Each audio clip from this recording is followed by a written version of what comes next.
I'm in the world, but not of it. I praise God every day and I love it. I say what I want and I say what they want. I stand for the truth and what's right and they don't. Life is simple, it's no puzzle. Common sense will tell you not to wear a muzzle. Fear no evil, trust no people. When in doubt, shout, I'm a believer. I fear no man, though the world is broken. God, shine your light on me. I fear no man, though the world is broken. God, shine your light on me.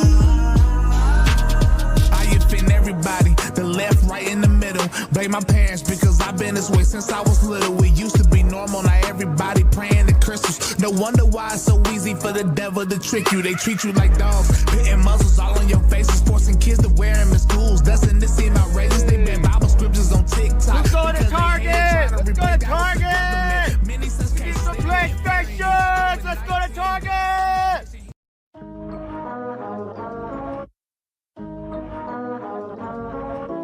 I'm in the world, but not of it. I praise God every day and I love it. I say what I want and I say what they want. I stand for the truth and what's right and they don't. Life is simple, it's no puzzle. Common sense will tell you not to wear a muzzle. Fear no evil, trust no people. When in doubt, shout, I'm a believer. I fear no man, though the world is broken. God, shine your light on me.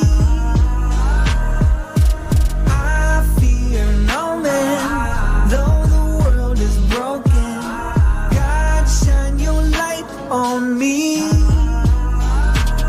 I offend everybody, the left, right, in the middle. Blame my parents because I've been this way since I was little. It used to be normal, now everybody praying to crystals. No wonder why it's so easy for the devil to trick you. They treat you like dogs, hitting muzzles all on your faces, forcing kids to wear them in schools. Doesn't this seem outrageous? They ban Bible scriptures on TikTok. Let's go to Target! Let's go to Target! Need some PlayStations! Let's go to Target!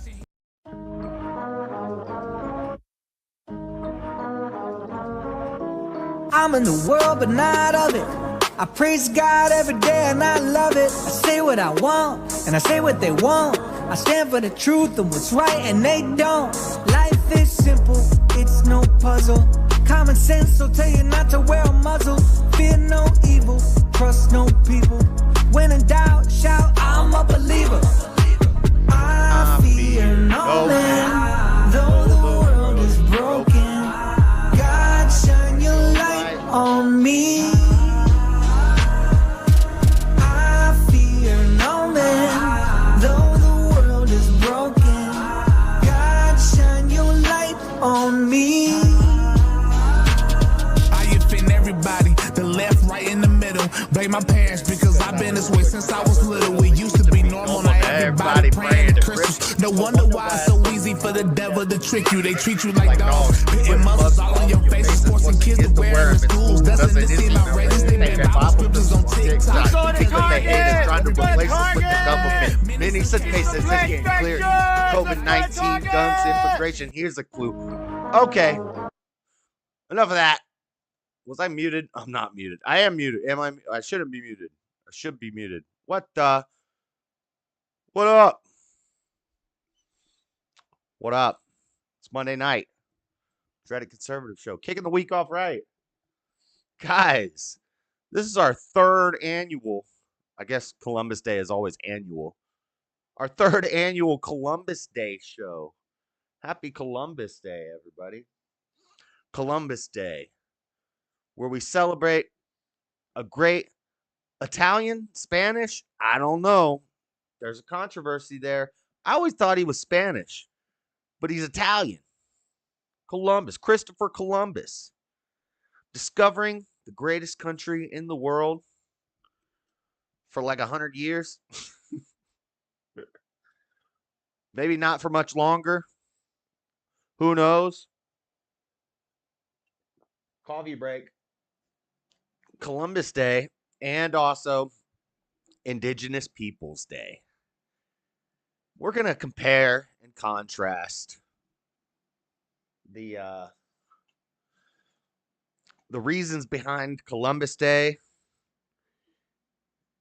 And what does Indigenous Peoples Day mean? Who are we celebrating on Indigenous Peoples Day? This is how we filter out the real ones. Columbus Day every year gets us. Whether it's Labor Day or Columbus Day, any of the holidays that fall on a Monday. This is where you get to hear how I really feel. This one always gets us in trouble. But okay. And then we got 60 Minutes, Kamala Harris interview edits. 60 Minutes CBS edits up the why can't I get this off my screen? Get off my screen. Escape. Okay, there we go. We got it. The editing, the selective editing of the 60 Minutes Kamala Harris interview, which I think is important that they did this right before an election. We're not going to talk about the Apprentice movie yet because I haven't watched it yet. I can't find it on my freaking bootleg sites, and I'm not going to pay to see that hot trash. But we got that, and then we got all the Hurricane Milton updates. It's pretty crazy. There's post-hurricane flooding, and I haven't looked up the science on this, but I'm going to take a wild hypothesis, a wild stab in the dark at why there is post-hurricane flooding going on. It's not like it's still raining. It's not like it's still raining every day, but the waters are rising, especially in Pasco County, which is where I'm from, which is where my mom and Daddy Jub are at. It's crazy. All my family is either in Tampa area or the Asheville, North Carolina area. I think I got a little bit of family in Iowa, but I don't even know them. But Asheville, Tampa, that's where all my family lives. That's where the 2 hurricanes have hit. What are you saying to me, God? No, I'm kidding. But yeah, lots of Milton stuff. I'm going to try to get through it fast. What's up, Buff? What's up, Race Cars and Reptiles and John Barrett? I'm going to try to get through everything tonight fast because we need to have a hard 9 o'clock out time so that I have time to walk the dog and make sure I can go to the gas station, get back by 10 o'clock because I've already scheduled the after party. We got John Doyle versus Owen Schroyer, which is happening right now live. Don't go leave the channel and go watch it. Wait till my debate review tonight at 10 o'clock. And then we'll do a panel afterwards. We'll talk about it. Rapid fire. All kinds of stuff in rapid fire. Global news. Israel news. Well, global news. Local stuff. Weird stuff. And what's this other thing? Oh, more politics. More politics in rapid fire. Because the election's coming up. We're only we're less than 30 days out. November 6th? We're less than 30 days out, boys. It's about to get wild. It's about to get wild. And then in the last segment, shouldn't take very long. I should be able to get through it in like 30 minutes. So hopefully we need to get that started by like 8:30. One of my favorite little conspiracy theory / concepts, philosophical concepts. One of the most nonsense ones, but one of the funnest ones to think about. Not really worth debating, but we'll talk about the Omphalos hypothesis, also known as last Thursdayism. Last Thursdayism. If you don't know about it, don't look it up now because we're going to talk about it later. It's a fun one. Do you know the past really exists? Could the universe have started 5 minutes ago? Could the universe have started last Thursday? I don't know. We're going to tie in some young earth creationism, some Truman Show-ism. I don't know what that's called. Solipsism? It's a little bit of solipsism, a little bit of young earth creationism, a little bit of Newton's flaming laser sword going on. If you don't know what that is, we'll talk about that at the end of the show. That's a fun one too. This ties into last Thursdayism. I clicked the bell. Definitely will check the debate reviews later. Yeah, caught. I was just about to Google it. Don't Google it yet. Just wait till the end. But yes, the debate review should be fun because in the panel afterwards, I tried to match everything I did last time. We're gonna try to recapture that lightning in a bottle, see if we can get some more Destiny people to show up. But that's what we're gonna do. So let's get right into it. Fake nukes are coming. Watch out, the fake nukes are coming. From the U.S. Embassy in Switzerland and Liechtenstein. I try to read different stuff each year, so you could go and watch all my Columbus Day shows and learn something new each time. Learn the same things each time. We're just reiterating it because it's an important day.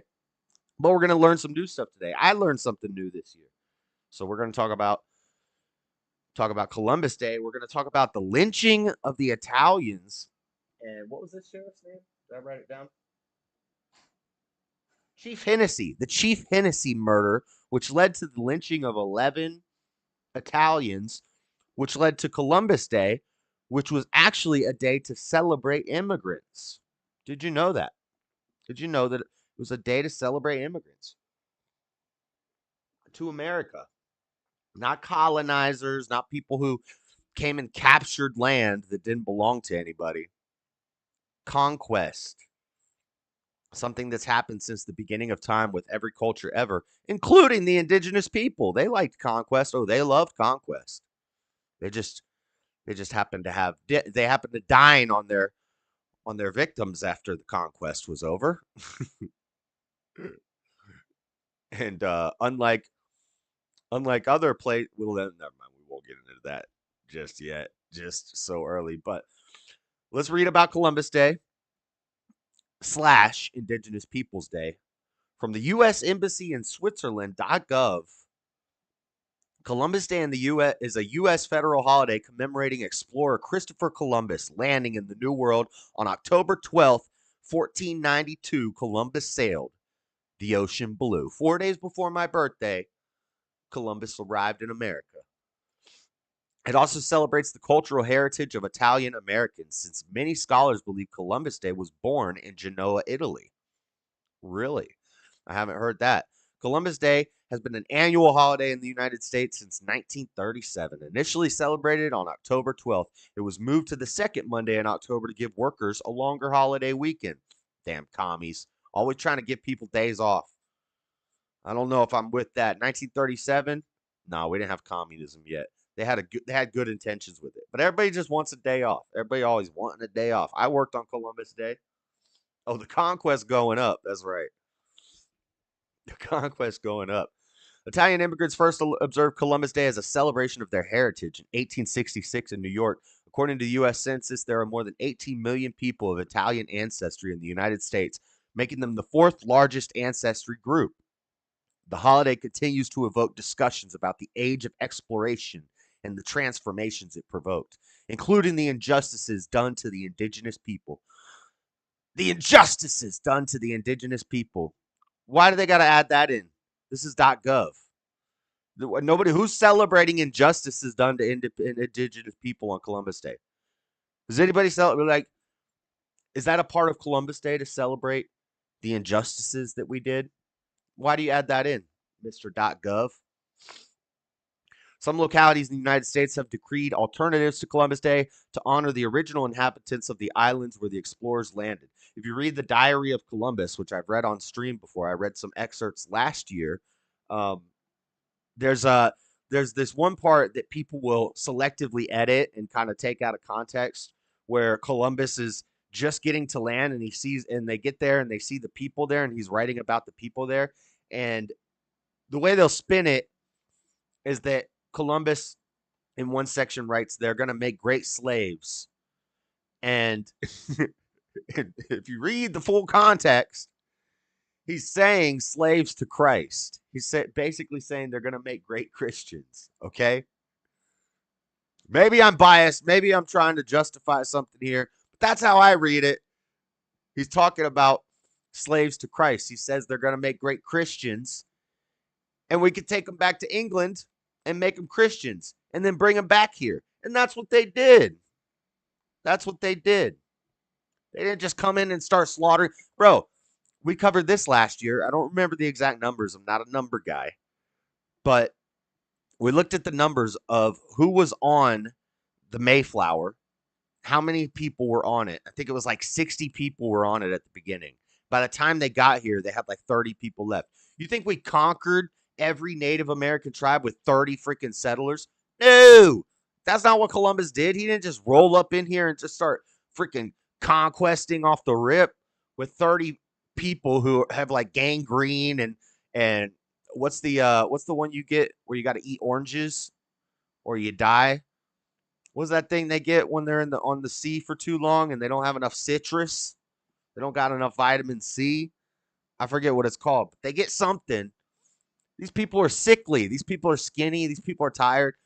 They didn't just roll up and start, popping the bumble bust or the bumble. What are a blunderbuss? They didn't scurvy. Yes, scurvy. They didn't just roll up to the freaking America and bust out the blunderbuss and just charge freedom. It wasn't dang Braveheart. It was Columbus. But anyway, yeah, he was saying that they would make great slaves to Christ. And we are all slaves to good or evil. So what's the problem? The Italians weren't known for slavery. That was Africa. Bumble booty. Some localities in the United States decreed alternatives to Columbus Day to honor the original inhabitants of the island. Did I already read this? In California, the cities of Berkeley, I can't read, Sebastopol, and Santa Cruz have replaced Columbus Day with Indigenous People Day. Bum, bum, bum! China! Welcome to China. They've replaced Columbus Day with Indigenous People Day. Beta! Okay. South Dakota renamed the holiday Native American Day, and Alabama celebrates a combination of Columbus Day and American Indian Heritage Day. I don't know what to call them. What's politically correct? Could we call them American Indians? They weren't from India. We thought they were Indian. We call it Native American Day. Well, they weren't really Native American because it wasn't America yet. Like, I guess if they were born there after we made it America, then they were Native Americans. But the people who were already there were native wilderness, native random obscure wilderness tribe. Hopefully they were a nice tribe who didn't eat each other. I'm a slave to fast food. Or Indigenous People Day. Indigenous Peoples Day. Everybody's indigenous to somewhere. I guess because maybe that's the most adequate name. Actually, indigenous. It's better than Native American. It's better than American Indian. I know that we hate all these name changes, but really they've actually settled on a decent one. So we're going to learn about the indigenous, the noble savage, North American Aboriginals. Yeah, what do we call them? I don't know. I guess indigenous peoples seems like the most logical one to me. Am I going to read all this? Yeah, we got to read all this. This is our opener. I got to go faster. Columbus was not the first European to cross the Atlantic successfully. Viking sailors are believed to have established a short-lived. Well, they were just as savage. Like, what were they? Settlement in Newfoundland, sometimes in AD 1000. And scholars have argued for a number of other possible pre-Columbian landings. Columbus, however, initiated the lasting encounter between Europeans and the indigenous peoples of the Western Hemisphere. The lasting encounter, the lasting relationship, a strong bond with some of them. We've talked about Squanto. We've talked about Rebecca, our girl Rebecca, who were indigenous people who were brought to England and they became Christians. They assimilated to the new culture because they said, you know what? We like this stuff. We like these blankets and we like these boom boom sticks and we like this fire water. We really like this fire water you got. We like this stuff. This stuff is nice. This Christ guy you're telling us about, he seems pretty cool. And Rebecca, when I say Rebecca, if you're new to the channel, I'm talking about Pocahontas, but Christ gives us a new name, and we don't dead name people around here. So if you didn't know, Pocahontas, when she died, her name was she changed her name to Rebecca because it was it's a nice Christian name, So, and she converted, Squanto converted. They helped us learn to grow. This leads into the Thanksgiving story. It was amazing. And there was no way we could have conquered the savages without the help of the locals who were nice and friendly and wanted to assimilate to this new amazing land. Yes, my people.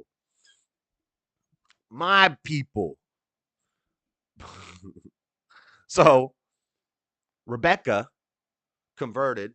She was a great woman. She died very young. And unlike what Disney tells you, she did not get with John Smith. She got with John Wolfe. Maybe she had a little fling with John Smith. I don't know. And she was much younger than what she looked. She could paint with all the colors in the wind, but she was a little younger than what Disney made her out to be. But you know how it goes with Disney. All right. They even culturally appropriated dang old Rebecca. In the late 15th century, Portugal dominated the effort to establish a sea route between Europe and India by circumnavigating Africa. It was with an eye toward outflanking the Portuguese that Isabella I of Spain authorized an expedition in which Columbus would sail west from Spain aiming for India. This, of course, presumed that the world was round. Many educated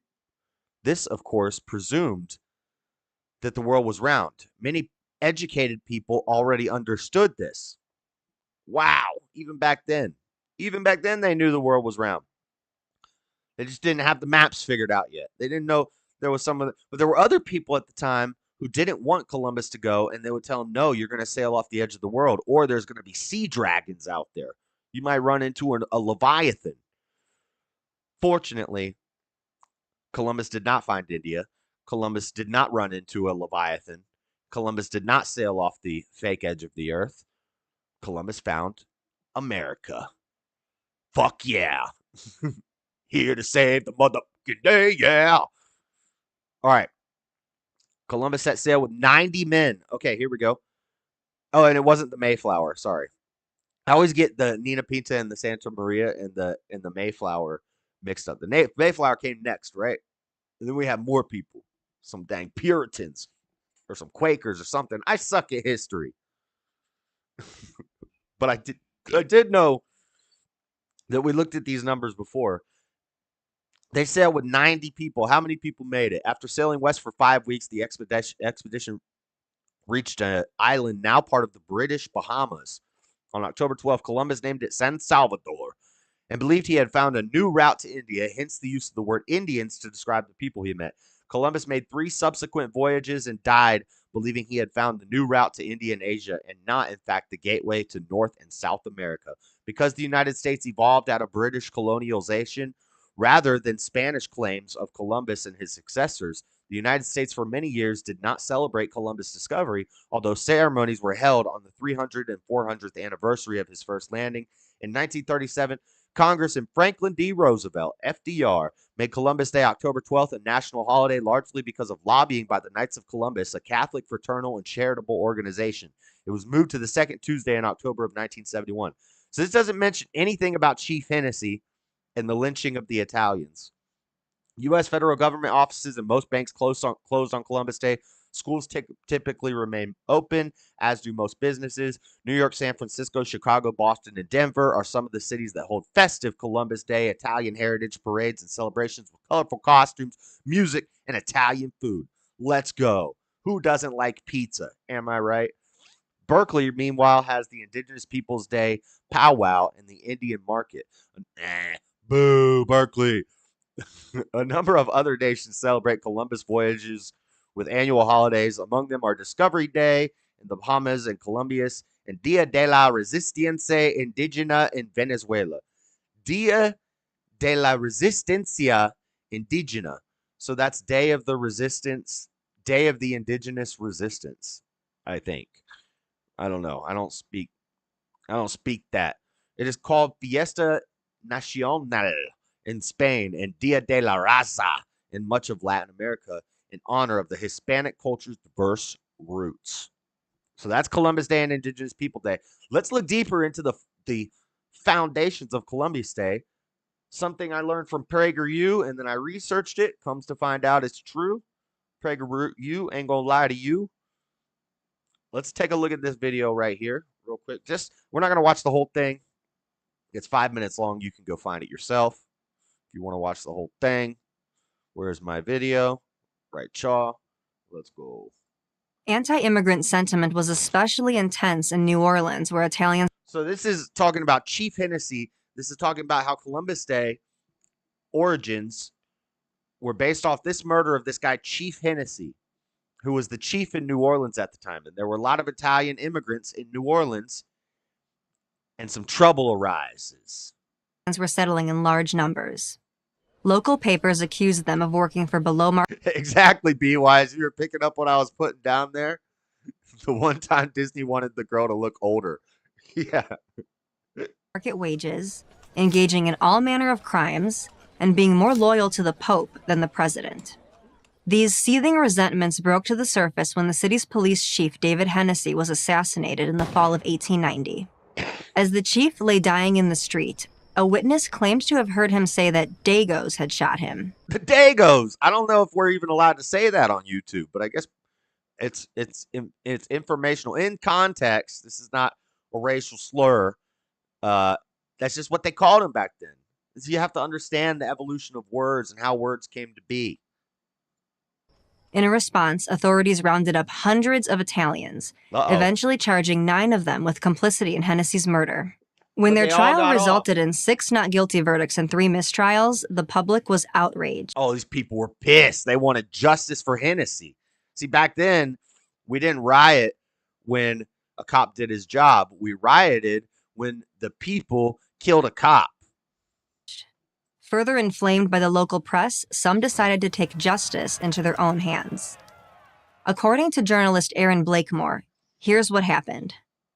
Thousands of angry residents gathered near the jail.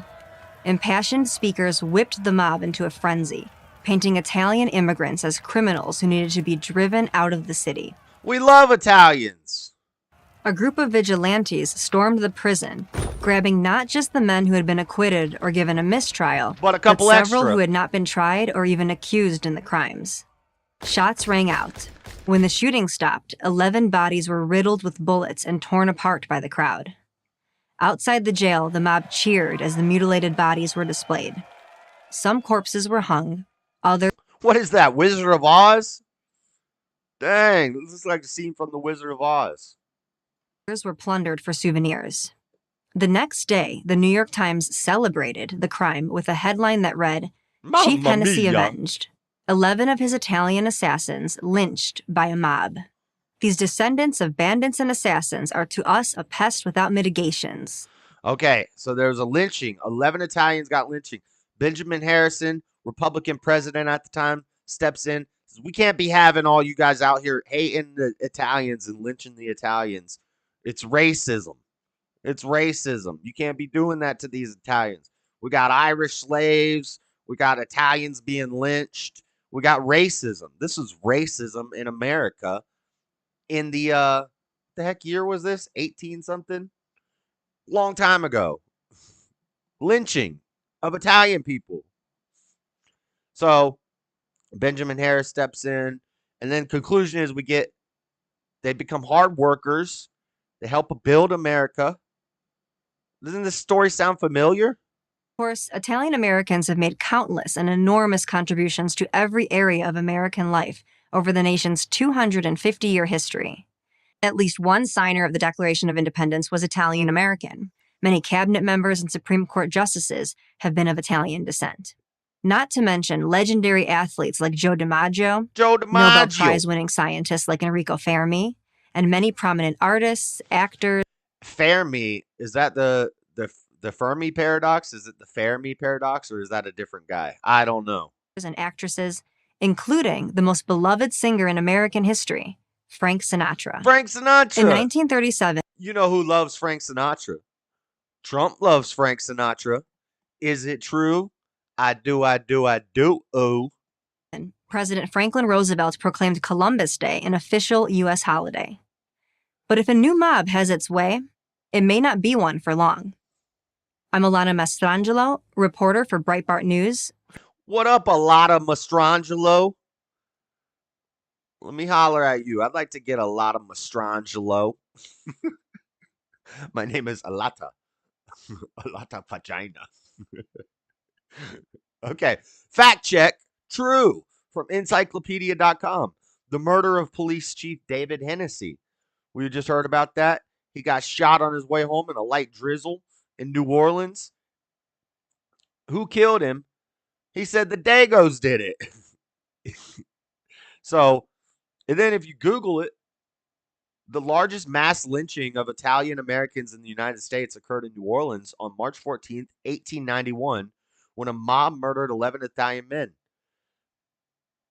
Following the murder, Police Chief Hennessy, Italians and Italian Americans were rounded up by the hundreds. And this led to Columbus Day. Where did it go? The aftermath. I thought I had a thing saved where it said, yes.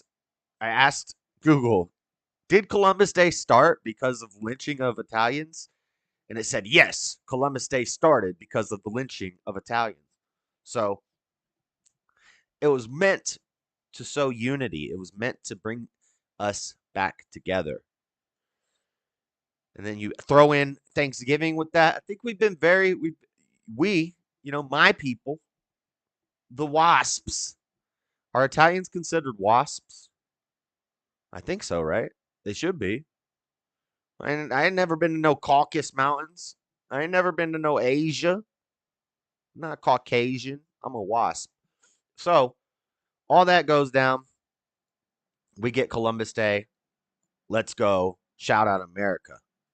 Meanwhile, we have Indigenous Peoples Day. Facing history and ourselves. This is a Canadian website. From noble savage to wretched Indian. So there was this idea that the Indians were noble savages. Christopher Columbus himself thought this when you read his diary. He's like, these people are built well. They look strong. They seem nice. They seem curious. These are noble savages. Savage meaning they live off the land. They're not modernized. They don't have technology. They don't have running water. They don't have a wheel. They don't have, they haven't trained horses. They're not like riding on. Some of them could ride horses sideways, according to the movies, but most of them hadn't even domesticated the horse yet. Who loves orange soda? You got that reference? Nice. I was hoping somebody would get that reference. Let's read about this. I can't read all of this. Dickens. Dickens was based. Hold up. Some Europeans, like the American painter George Catlin, looked at the indigenous people of North America as a representation of indigenous people before Western civilization developed. Pure, bold, and noble beings. Such Europeans called the indigenous people they encountered noble savages. Catlin was, according to one scholar, a steadfast champion of the noble savage myth, which described American Indians as independent beings of stately bearing, brave but honorable warriors and beautiful princesses, gifted orators and creatures of innocence and simplicity, living from the bounty of nature. In the 19th century, during the Romantic period, many European authors embraced the idea of the noble savage and used it to express their longing for simplicity, beauty, and deep connection to nature. During expeditions throughout North America in 1830, George Catlin visited First Nations and recorded their customs and appearances in painting and writing. The French poet, essayist, and critic Charles Baudelaire commented that Catlin's paintings captured the proud, free character and noble expression of these splendid fellows in a masterly way. Stumiko sucks Buffalo Bull's back fat. Head chief Blood Tribe is Catlin's 1832 portrait of the chief of the Blackfoot tribe, whose territory straddled the present-day border between the United States and Canada. Remember, the mass grave sites were fake. That was a hoax.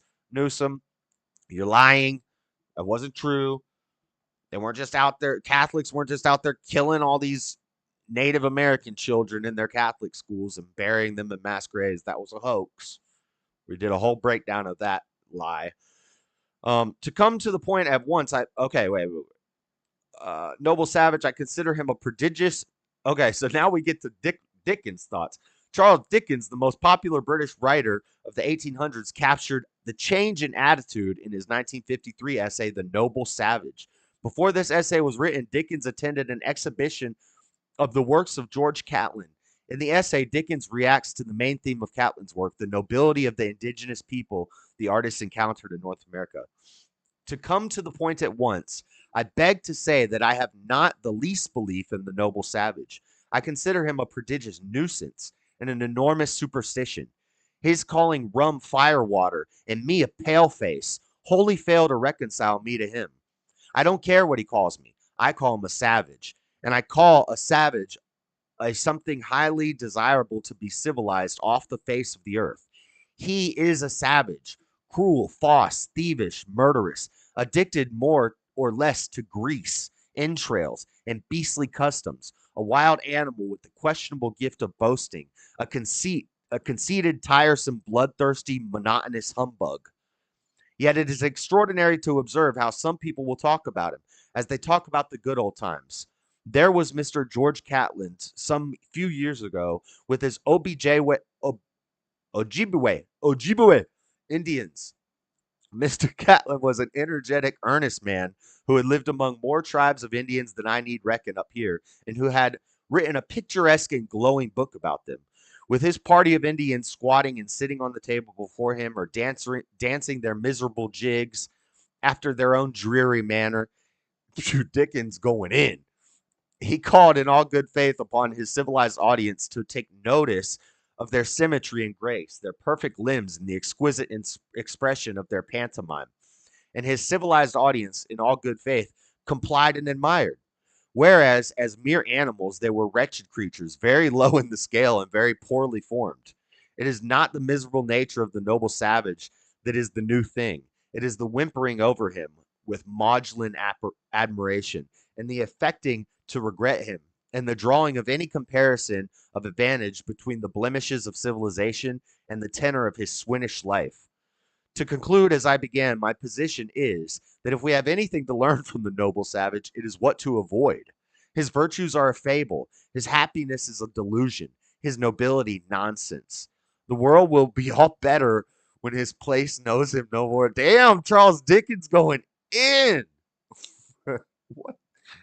It's some alcohol for a hard Dickens cider. I dig my grave, then I grab... Oh, wait. I spit on the grave, then I grab my Charles Dickens. Assume the position. Stop, look, and listen. Okay. So Dickens is going in. Dickens kind of savage himself, if I must say so. Here's the painting of the noble savage from George Catlin. And then Charles Dickens wrote The Noble Savage, which Caldy was mentioning last week. So I pulled it up in my research. But who do you side with? I think history points a certain way. Now, here's the problem. We have to be nuanced. We have to see the gray area. Maybe they're both right.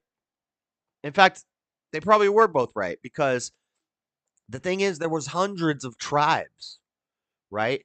No one tribe owned a piece of land for more than 50 years during that time.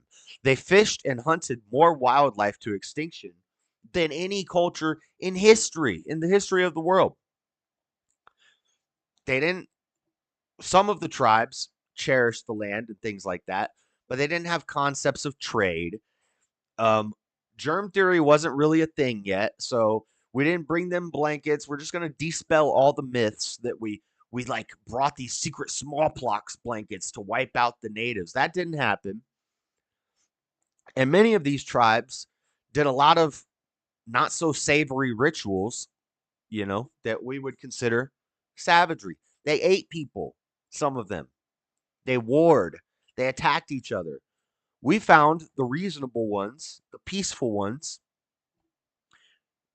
They said, we like your way of life. They went along with us, and they helped us defeat the ones. They're like, these damn Comanches come running up in here every week and take and grape our women and eat us. We need your help, white man, with the boom boom stick. And we said, let's get it. Let's get it. And we got it. And now they have reservations. They have casinos. If they want to live their way of life, they can do that on their land. We gave them a place. Or they could just become a member of American society and walk amongst us and be happy. And we can all sing Kumbaya and hold hands. There was no genocide. There was no viral attack. None of that. So why do we have to have two separate holidays? This sows division. This is the point. This is a Marxist scheme from the left to try to demonize the Christian white man, straight Christian white men. We got to demonize them, and we got to celebrate diversity. We got to have black women for Kamala, black men for Kamala, white dudes for Kamala, white crazy cat ladies for Kamala, artists for Kamala, comedians for Kamala. That's unity. Sounds pretty divided. We got to have Indigenous Peoples Day and Columbus Day. We can't just celebrate them both. We can't just do what we've done for 100 years and just celebrate Columbus Day. There's a lot of implications in Columbus Day that include Indigenous people. We're not going to celebrate the ones that were eating each other. We're going to celebrate the ones that helped us make a better place for all of them, except for the ones that, tried to go to battle with us. And we conquested and we conquered. That's right. That's right. Do I have anything else on this? I got a lot more on this. Look at this. Cannibalism. Cannibalism was practiced in some contemporary Native American societies, particularly among tribes of the North and West. North and West. How big of the North and how big of the West? Because you could consider the whole country of America in the Northwest of the world. Jesuits living with the Iroquois recorded it like torture among the victors over those defeated in battle. And there's evidence that these customs endured into the 18th century. But they weren't around after we started Columbus Day. I'll tell you that. I'll tell you that right now. The Iroquois, the Mohawk, and other peoples surrounded their cannibalism with strict and complex taboos, never simply gastronomic. What does that mean? That it wasn't just because they were hungry. It was a ritual. It was usually confined to strengthening or purification rituals. Oh, so if you want to strengthen in order to become a man, do you know what you must do to become a man? How? You must eat this man. Yes. Okay. So that happened. Indigenous Peoples Day in the United States. I think this is the last. This is just Wikipedia. Indigenous Peoples Day is the holiday in the United States that celebrates and honors Indigenous American people and commemorates their histories and culture. It is celebrated across the United States on the second Monday in October as an official city-state holiday in various localities. It began as a counter celebration held on the same day as U.S. federal holiday of Columbus Day, which honors Italian explorer Christopher Columbus. Some people do not observe Columbus Day at all, citing the lasting harm indigenous tribes suffered because of Columbus's contributions to the European colonization of America. The colonizers, the evil white Christian colonizer. You just got colonized, bitch. Let's go. Bro, if you're going to get colonized, there are worse people who could have colonized you. I think you got the good end of the stick. All right. I think that's all I got on Columbus Day, Indigenous Peoples Day. Let's keep the show rolling. We got to get through this quick. We're going to go right into 60 minutes. 60 Minutes edits up damn Wakanians. Wakanda. 60 Minutes editing Kamala's clip. Now I'd like them to release the full tapes. We have this selectively edited clip. I found it on Twitter without the Sky News intro, but I can't log into my Twitter. As usual, whenever I delete my cookies, it erases my auto login information, and I freaking can never log into Twitter. It takes me, I got to do an email, and I got to do all this crap. So we're going to watch it on YouTube. But Rita, I love Rita. We love Rita from Sky News. If Australia isn't real, that means Rita isn't real. And we love Rita. Let's see what 60 Minutes is doing with Kamala over here. Here is ABC deliberately and deceptively editing a clip that turns Kamala Harris from weak and incoherent to strong and decisive. Watch the original clip that they posted that was widely mocked, followed by the version that went to air on Monday night. See if you can spot the not-so-subtle difference. It seems that Prime Minister Netanyahu is not listening. Well, Bill, the work that we have done has resulted in a number of movements in that region by Israel that were very much prompted by or a result of many things, including our advocacy for what needs to happen in the region. But it seems... What the fuck? What? I think it's so funny when lefties will watch a debate and they'll talk about Trump and they'll be like, Trump doesn't even answer questions. He just says, I have a plan. Yeah, he's in a debate where he has a minute to answer a question about his geopolitical policies, he has to explain tariffs, he has to explain strength through power, he has to explain his whole military strategy in a minute. What do you want him to do? At least he just doesn't say, well, in the past, things happened and they did things and then we had other, and then at least he gives a clear, concise answer, and he's charismatic when he does it. Neither of them could answer a question about our entire, world strategy in a minute with biased moderators, by the way. It's so funny when they do that. But Kamala's a great interviewer. Kamala's a great orator and public speaker. She's a force to be reckoned with. Now let's see what they edited. It seems that Prime Minister Netanyahu is not listening.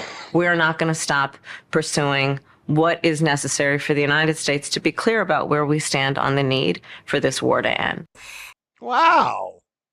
Well, that was much more clear and concise and to the point. That was interesting. Huh. Here is ABC. Wow, look at that. Did I put CBS? Shoot. I put CBS in the... Did I put CBS in the title? I'm going to have to fix that. It's going to annoy me. Hold on. Did I put CBS in the title? Why did I think it... Nah, because there's another article. CBS, ABC ads. Come on, I'm fixing it right now. My bad. But I swear I have an article that says Trump is calling for the cancellation of CBS. Anyway, so CBS edits it up. Then from AP we have Trump complains about 60 Minutes, puts a spotlight on editing at the nation's top news magazine. Where is No, see, Trump calls to revoke CBS and ABC licenses at free speech. Okay. So CBS has something to do with this story too. So my title was not entirely wrong. But so we're talking about CBS and ABC doing this sort of crap. Let's read this AP article about Trump. I'm a little upset.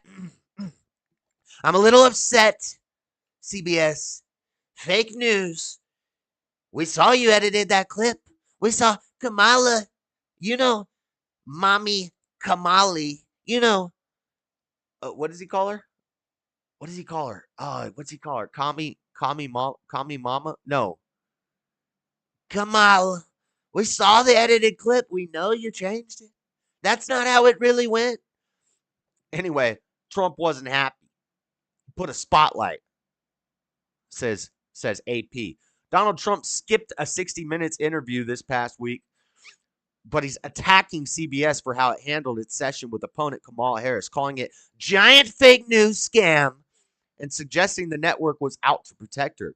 Portions of the Harris interview ran Monday on the news magazine, and on Sunday morning, political show Face the Nation on 2 occasions it depicted Harris giving different answers to questions posed by correspondent Bill Whitaker on the Biden administration's efforts to stop the war in the Middle East. For CBS News, it was considered part of the typical editing and cross-promotion process that takes place for a big interview. Yet to those unfamiliar with journalism and television production, the effect can be jarring.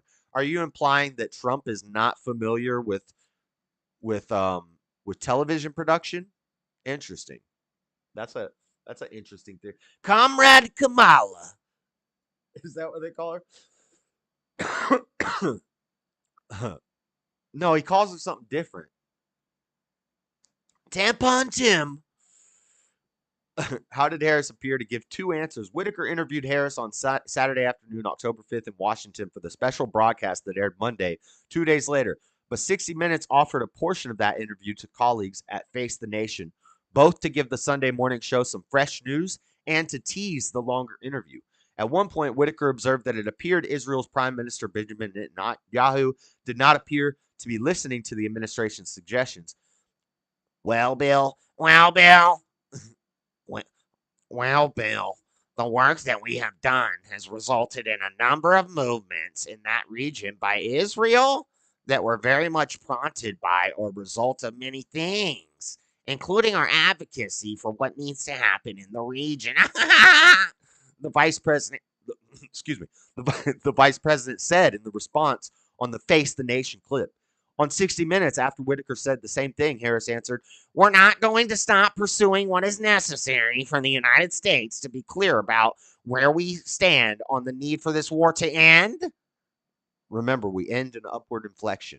After the differences were pointed out online, you guys like my Kamala impression? I'm working on it. I'm working on it. We're not there yet. After the differences were pointed out online, Trump said on his True Social feed that Harris' real answer was crazy or dumb. So they actually replaced it. Oh, wait. Trump said this? Hold on. Her real answer was crazy or dumb. So they actually replaced it with another answer in order to save her, at least make her look better. So what did Harris actually say to Whitaker? A bunch of bullshit. The CBS need to Face the Nation, blah, blah, blah, blah, blah. We already know what she said. We watched the clip. 2, not just one interviewer answers were edited differently. According to an examination of the broadcast, the same thing happened with a question that preceded Whitaker's observation that the Israeli leader did not appear to be listening to the U.S. Whitaker outlined a number of actions that Netanyahu had taken that the Biden administration had urged him not to, and asked, does the administration have no sway over Prime Minister Netanyahu? Blah, blah, blah, blah, blah, blah, blah. Covering for Kamala. Thanks, AP. All right. So is New York Post going to let me read this? Are they one of the ones that, yeah, they let me read their articles. They just give me a million pop-ups, a million ads. Ex-CBS staffers from New York Post call for outside probe of 60 Minutes interview with Kamala Harris amid editing scandal. Former CBS News staffers are demanding an independent investigation into 60 Minutes over the brewing Kamala Harris interview scandal, even as the network digs in its heels and refuses to release the full unedited transcript, the Post had learned. The long-running news show has come under fire after allegedly cleaning up the Democratic presidential candidate's answer to a question from 60 Minutes correspondent Bill Whitaker about Israel that aired during a special episode on Monday. I haven't watched this yet. I don't think we could watch it on stream because I think 60 Minutes is kind of, copyright. They don't like when we share their stuff. The Sahara Desert flooded? What? Is this breaking news? The Sahara Desert was flooded. I've been reading Isaiah and Isaiah 19. I think we're gonna do like a in-depth breakdown during like a random stream one day about or we're gonna like go into some of the prophecies of Isaiah, and I'm gonna read from people who are smarter than me, some theologians, about what these prophecies represented and things like that. But there's one that talks about Egypt being conquered, and in like Isaiah 19, and then it talks about how the land is going to be dried up, and a lot, probably also dinosaurs eating a lot of the grass, and flooded. The flood, and wiped out. So some people say Atlantis. I'm digressing. I need to get back on track. We're gonna go into Egypt and Atlantis, dinosaurs. This is gonna get crazy. You need to calm down. Take a sip of the coffee. Woosah. Let's take a chill pill. I'm trying to go fast, guys. I really want to get into this debate. Okay, so CBS is in trouble. Then here comes the left-wing media calling this a threat against free speech from USA Today. Oh, they're going to let me read it. Nice. USA Today sometimes tells me I need to pay them. Threats against free speech. The FCC chair condemns Trump's call for CBS to lose its license. So see, it is CBS. Why is it? So in this, when I go to the little window, it says CBS ABC. When I read the headline, it just says CBS. Okay, right here. FCC chairwoman Jessica Rosenworcel said former President Donald Trump's calls for CBS and ABC to have their broadcast licenses revoked amount to threats against free speech. So I've been hearing a lot of people's take on rights, that rights are privileges absent duty. Now, this is a new thing.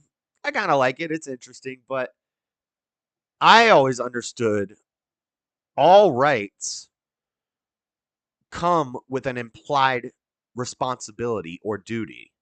So your right to own a gun comes with your responsibility to not go shoot up a place, anything, to not shoot up innocent people, to not do a drive-by and hold the yopper sideways like O-Dog, not to let the yopper sing, not to let shots ring out.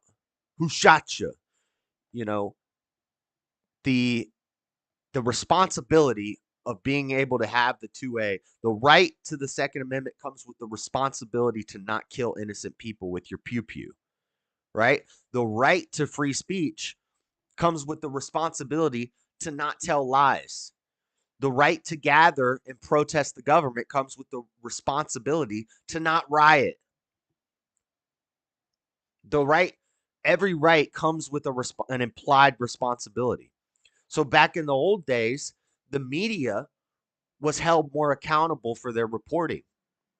If you went out and slandered somebody, or you went out and blatantly lied to the public, and you're supposed to be a trustworthy source of information in America, and you're going out blatantly lying to people, harming people, then you would be outed from the media world. There was a guy, we talked about it. There's a movie called, I'm not going to be able to remember it. Anyway, there was this guy who wrote for the New Republican, and over his 3 years writing for the New Republican, or the New Republic, whatever that magazine was called, he did 23 fake articles. Like some huge percentage of his articles that he was writing were completely fabricated. And when they found out about this, he was ousted. He was never able to write for a publication again. He wrote a book, but it was a big deal. You'd be tarred and feathered publicly. And there wasn't no anonymous sources. You want to use your soapbox in the public town square? You can do that. You can go say any crazy thing you want. But guess what? We're going to throw tomatoes at you if you're up there lying, if you're up there sowing discord, if you're up there saying a bunch of stuff that we don't like or that isn't true. harmful information, we're going to throw tomatoes at you. We're going to tar and feather you. We're going to know who you are. You're never going to write again, and you're never going to want to go up on your soapbox again because you violated the responsibility that comes with your right to free speech to not lie to people knowingly to harm them. So I'm with Trump. Fake news. Now, the left will call this fascist, even though I think Mussolini was a lefty. The left will call this fascist. It is one of the qualifiers for fascism is suppression of the media, things like this. But if the media is harmfully lying to people and they're supposed to be a trustworthy source, they don't get the right to free speech if they're violating their responsibility to tell the truth. Sorry, you're not a valid news source. If I'm not a valid news source, I can't come on YouTube and do a news and politics show and tag it as news and politics because they won't promote it because I'm not considered a trustworthy news source. And I'm fine with that. I'm fine with putting it as entertainment and it's all just jokes. I'm fine with that. But it should be the same. We need to hold these truths to be self-evident. We need to hold these people just as accountable as you hold me. CBS and ABC are entertainment channels now. They're not valid news sources. So get those licenses out of here. Can't be editing up. You know, if they edited up a Trump interview like that, you know there would be outrage. There would be outrage. They'd say he's a fascist. He's altering the media.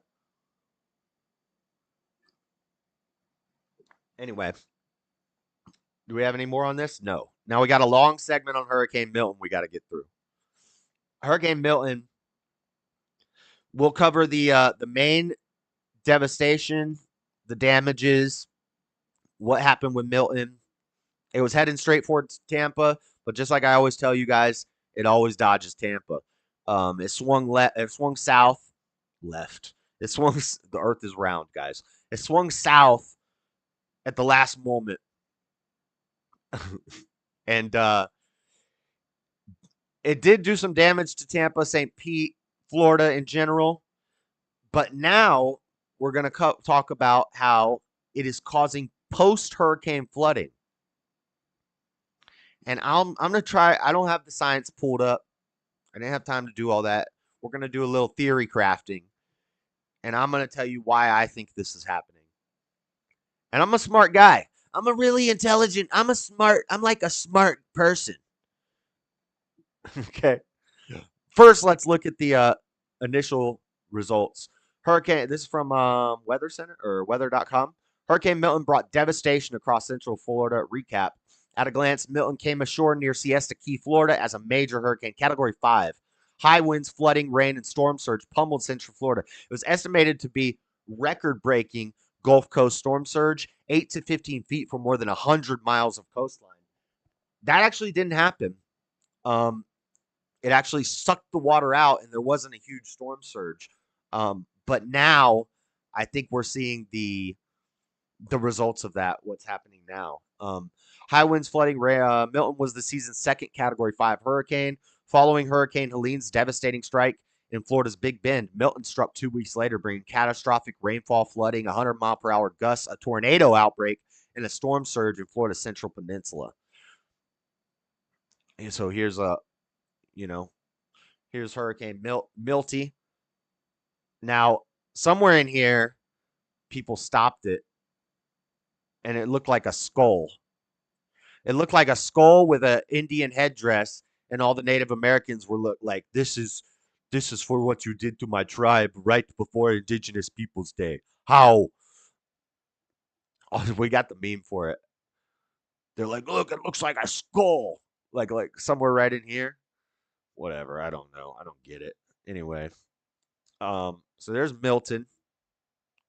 And we're not going to go into HARP and cloud seeding and the other group we talked to, NAA, stuff like that.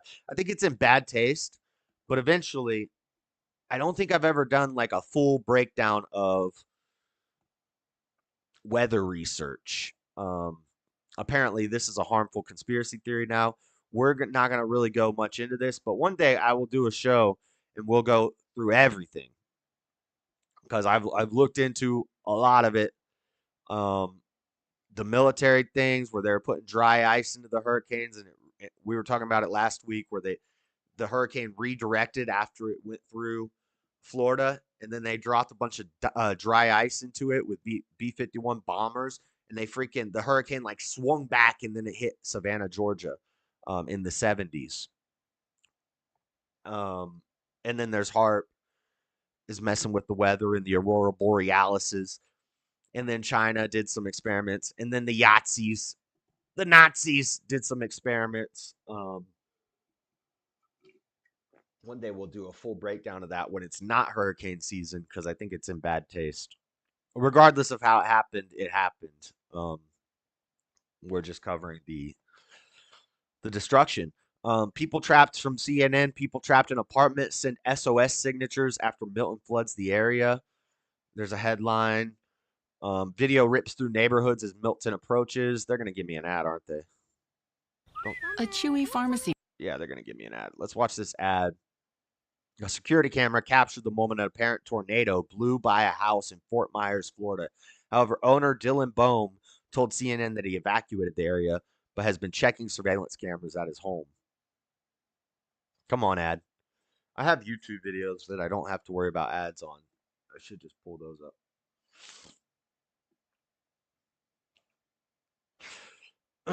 All right, ads over.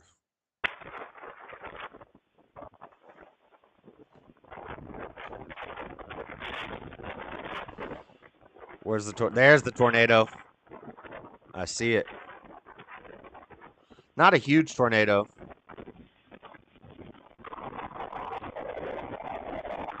Oh, maybe it's a little bigger than I thought it was. Oh, damn.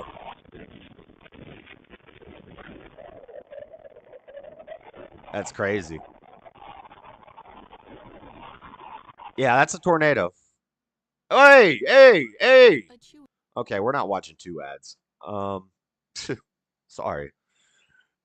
Let's just burn through these headlines. Look at I got tons of articles. Hurricane Milton spawned high number of destructive deadly tornadoes. Fort Pierce, dozens of tornadoes spawned by Hurricane Milton caught many Floridians by surprise as they braced for heavy rain, strong winds, and storm surges. Violent twisters were seen crossing highways, ripping off roofs, and throwing down trees and power lines. When Debbie Jones felt a drop in pressure and her ears popping in the Holiday Pines neighborhood at Fort Pierce,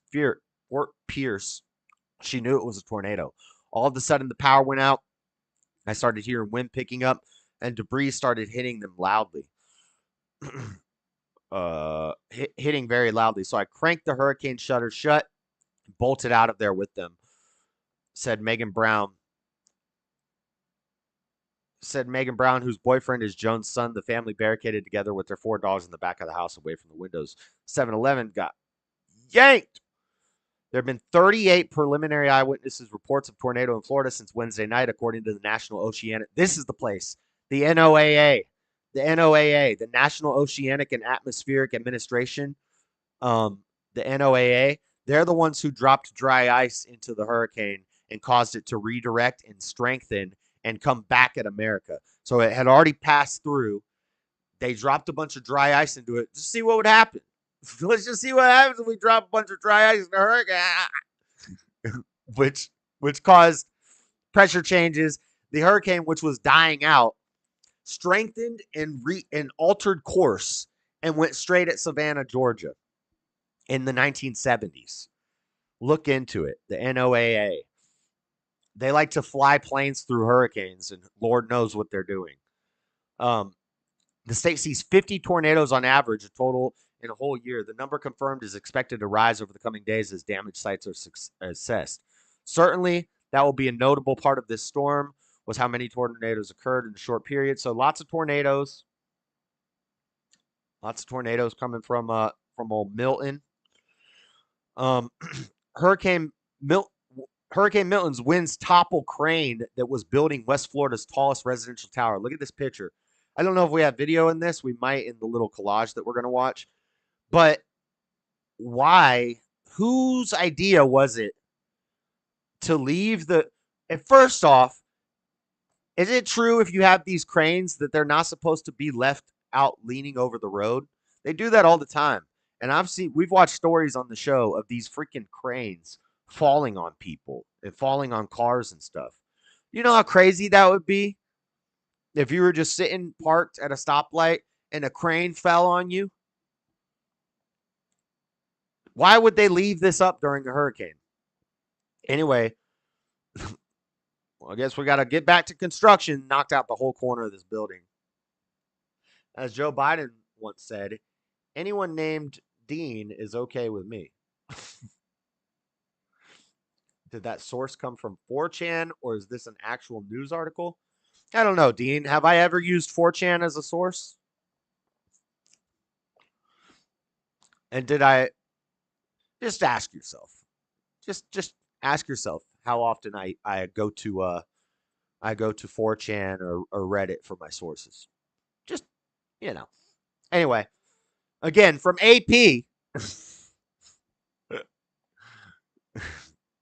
we will use Reuters as a source. Okay, so crane fell on building. Crane falls on building. Confucius say, man who leave crane up in hurricane, get crane fall on building. As parts of Florida went dark from Helene and Milton, the lights stayed on in this net zero storm-proof community. Look at this. Net zero energy storm-proof community. The lights stayed on. William Fulford moved from Virginia Beach. Oh, this is CNN. William Fulford moved from Virginia Beach, Virginia. I love Virginia Beach. To a new waterfront development in Florida in 2023, nestled between Sarasota Bay and the southwestern part of Tampa Bay. The new home by Bradenton Beach. I know my first girlfriend was a stripper in Bradenton for a while. Home Bradenton Beach was everything Fulford, a retired custom home builder ever. Just so you know, every teenage girl in Florida becomes a stripper when she turns 18. If you didn't know, that's just how it goes if you live in the Tampa Bay area. The developers of the new Hunters Point community, Pearl Homes, build the property as the first net zero single-family home development in the U.S., meaning residents produce more energy from solar panels than they need. Nice. With the excess energy either being stored or sold. They're made in China. The panels are made in China, though. Lots of strippers in Tampa, yes. It's the strip club capital of the world. It's also the lightning strike capital of the world. It's also Pasco County, which is flooding right now, which we're about to talk about, is the nudist colony capital of the world. I don't know about world, but definitely the country. And I don't know if that's still true. It was true when I was a kid. Anyway, nudist, strippers, lightning strikes. That's what we got in Tampa. That's what Tampa's all about. That's why our hockey team is called the Lightning. Net zero community. They didn't lose energy in a state where most electricity is generated by burning natural gas, a planet warming fossil fuel. So this is like a promotion for solar panels. They also boast some of the most sustainable, energy efficient, and hurricane proof homes in the country. Makes sense living in Florida. The streets surrounding the homes are intentionally designed to flood so the houses don't. Power and internet lines are buried to avoid water damage. The sturdy concrete walls, hurricane-proof windows, and doors are fortified with layer foam insulation, providing extra safety against the most violent storms. Intriguing. So there's a little ad for going green. Florida's doing it right, Promote capitalism. People are going to naturally be stewards to the planet, and we're let Elon Musk, and we'll figure out this global warming thing.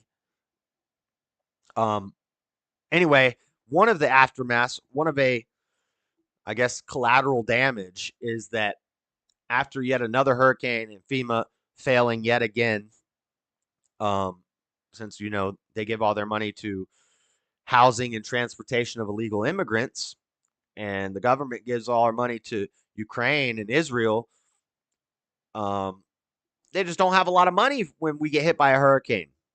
Taylor Swift just donated $5 million to hurricane release efforts. Thank you, Taylor. Thank you for that virtue signal. What are you worth? $5 million?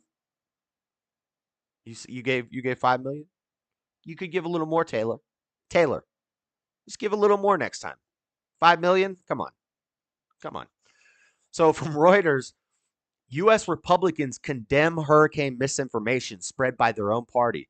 So this is like MTG out here talking about cloud seeding, talking about they're saying it's misinformation to say that FEMA gave all our funds to immigrants, illegal immigrants, even though it is happening. They're saying it's misinformation to talk about this cloud seeding technology and this NOAA and this HARP and Bill Gates playing with the God machine. Misinformation, harmful, unless it's true. What if it's true, though? What if it's true? Then it's not harmful misinformation, is it? It's not like editing a 60-minute Kamala interview right before an election. As U.S. officials struggle to push back against misinformation about natural disasters hitting the country, at least 3 congressional Republicans condemned conspiracy theories repeated by fellow members of their party. Representative Chuck Edwards, who represents a North Carolina district hit hard by flooding caused by Hurricane Helene in late September, called out the outrageous rumors spread by untrustworthy sources trying to spark chaos. The flooding decimated much of North Carolina's inland west, an unexpected outcome of the state used to dealing with hurricanes along its Atlantic coast. Florida is now bracing for a direct hit from powerful Hurricane Milton. One of the sources of information is fellow Republican Representative Marjorie Taylor Greene of Georgia, who has used both her official congressional social media account and her personal account to spread such misinformation. Ask your government if the weather is manipulated or controlled. Did you ever give permission to them to do it? Are you paying for it? Of course you are. Green wrote in one such post on her official account on Monday. Now, I don't know if all these hurricanes are controlled weather or if the government's doing it, but I don't put it past the government to do it. So who knows? Let's look at some video and then we'll show you the flooding in Pasco. I got to go quick. Look at that. This arena, the whole roof is pulled off this arena. We don't have audio here. What's going on?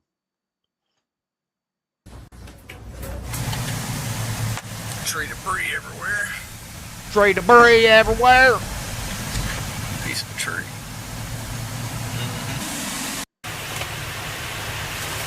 Are you a Rocky Mountain Power customer? Get out of here. That's a Orlando airport. That's near the Orlando airport. Or oh, here's Tampa. No, that's in Tampa. Oh, this is by the Green Bowl.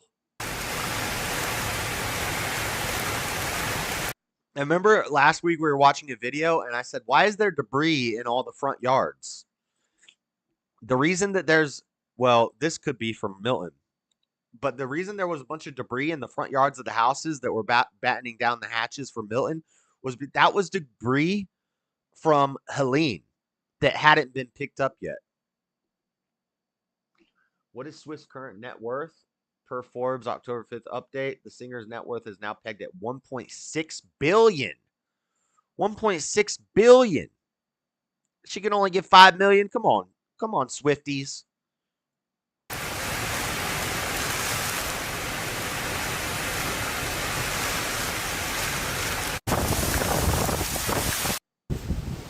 Look at the flooding.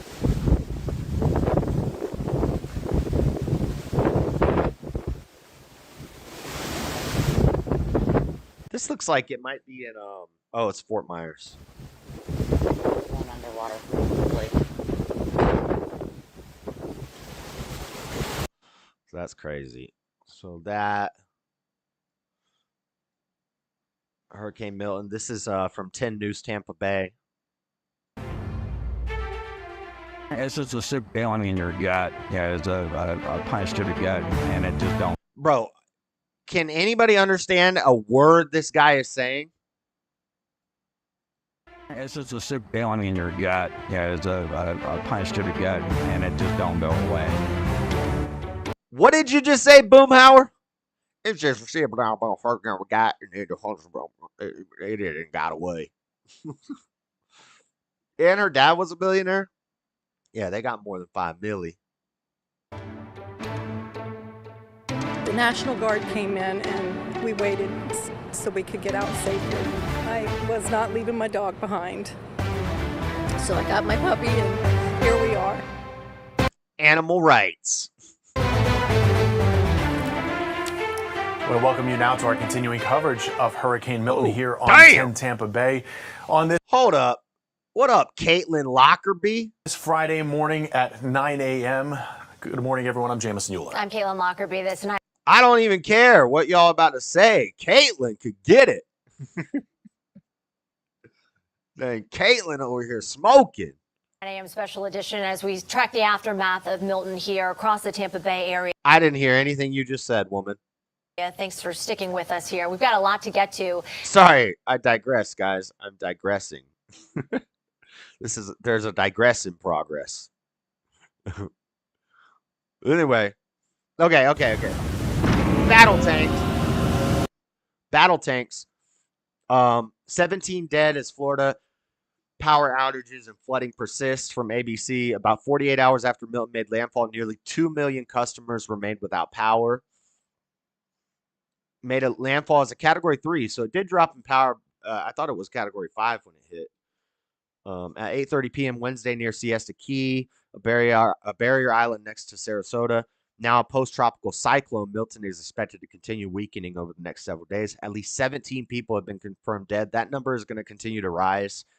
This is from October 11th. It is now October 14th. I don't have the most updated count for North Carolina or Milton, but I'm sure the numbers are going to keep going up and up and up. The hurricane dumped so much rain over parts of Tampa Bay that it qualified as a 1 in 1,000 year rainfall event. A number of national and local organizations are accepting donations to help affect areas in Florida, some of which are also affected by Hurricane Helene last month. NBC News Lite, a lightweight version of NBC News, is available for emergency situations when internet connectivity may be limited, has been turned on for readers. And well, this is an advertisement for their app, I guess. 2 million without power, 17 dead as of the 11th. Probably higher now. So, I'm not going to do the whole keep them in your prayers, that whole bit, but let's try to feel some empathy, I guess. Can mildly attractive Caitlin make a sandwich? I know. If she could, then let's go. Let's go, boys. So, Florida residents from CNN are returning to flooded streets and homes after Milton. What I really wanted to get to is this. So, this is post-hurricane flooding in Pasco County. Like, places that weren't flooded right after the hurricane are starting to flood after the hurricane. And people are in Lake Pageant, where I grew up. They're like, what's going on here? Why is it after flooding? Like, it stopped raining, but now it's starting to flood. I think it's due to the fact that Florida uses aquifers from the high amount of groundwater. Parts of Florida are below sea level. Most of Florida is below sea level, which means it rises up at the coast and then it kind of dips in. It's a pretty flat state, but parts are lower than sea level. And so when all that water gets sucked back and then it comes back in, and then there's all that rain sucks into the ground. We don't have basements in Florida because of the groundwater. The ground is too high concentration of water for them to dig very deep. And so there's no water towers. There's no here in Utah we use not glacial water, but it starts with an A. Artesian wells. We have artesian wells, which are basically, there's rocks and there's like rivers flowing under the city in the rocks because it's a mountainous high altitude area. And so they have drills and they get things from the artesian well. It's like mineral water. Apparently it's healthy, and our tap water is really clean here. So that's why I just drink tap water. But in Florida, it's high groundwater. So they get water from aquifers, which is like underground reservations of water. So I think when that water got sucked back, the pressure drops. As the pressure comes back and the water comes back in, all that water from all that rain is going down to the lowest areas and into the aquifers, and it's rising up through the creeks and through the rivers and through the lakes. And the town I grew up in Pasco County is called Land O'Lakes because if you look at it on Google Earth, it's like lake, lake, lake, lake, lake, lake, lake, river, river, river, creek, creek, creek, creek, creek. There's little water places everywhere. Great bass fishing, lots of alligators. And now we have alligators in people's front yards in Pasco. With Jim Farquhar in Eagle 8HD. This is where I grew up, boys and girls. And Jim, who's the pilot today in Eagle? We have Roy Harkness with us today. All right, Roy Harkness. I am preparing the stream across all platforms, and as I do so, I'll leave it with Amanda and Jim. And good morning, everybody. Good south its way toward the bay, but it's going to take some time. So the water is just rising up everywhere. You can see the water covering the road there, and we say turn around, don't drown. You don't know how deep that water is. You can see the lines. Seven Springs and 54. This is 54. This is the main road that runs through Land O'Lakes, Wesley Chapel, Zephyr Hills. In some spots, but as you go farther from that road, from the crosswalk there, you can't see those lines, so you really don't know how deep it gets, and you risk getting stalled. You risk stalling your car and then straight. Okay, so and then I saw this stream, and this was crazy. Check this out. So I see this stream, and it says record-breaking flooding in Wesley Chapel, which Wesley Chapel, Land O'Lakes is like where I lived, and I see this neighborhood, and I'm like, this neighborhood looks really familiar, and it takes me a little while, but listen to this guy. Cat 1s, but you know, it was the after effect. Is your home underwater? No.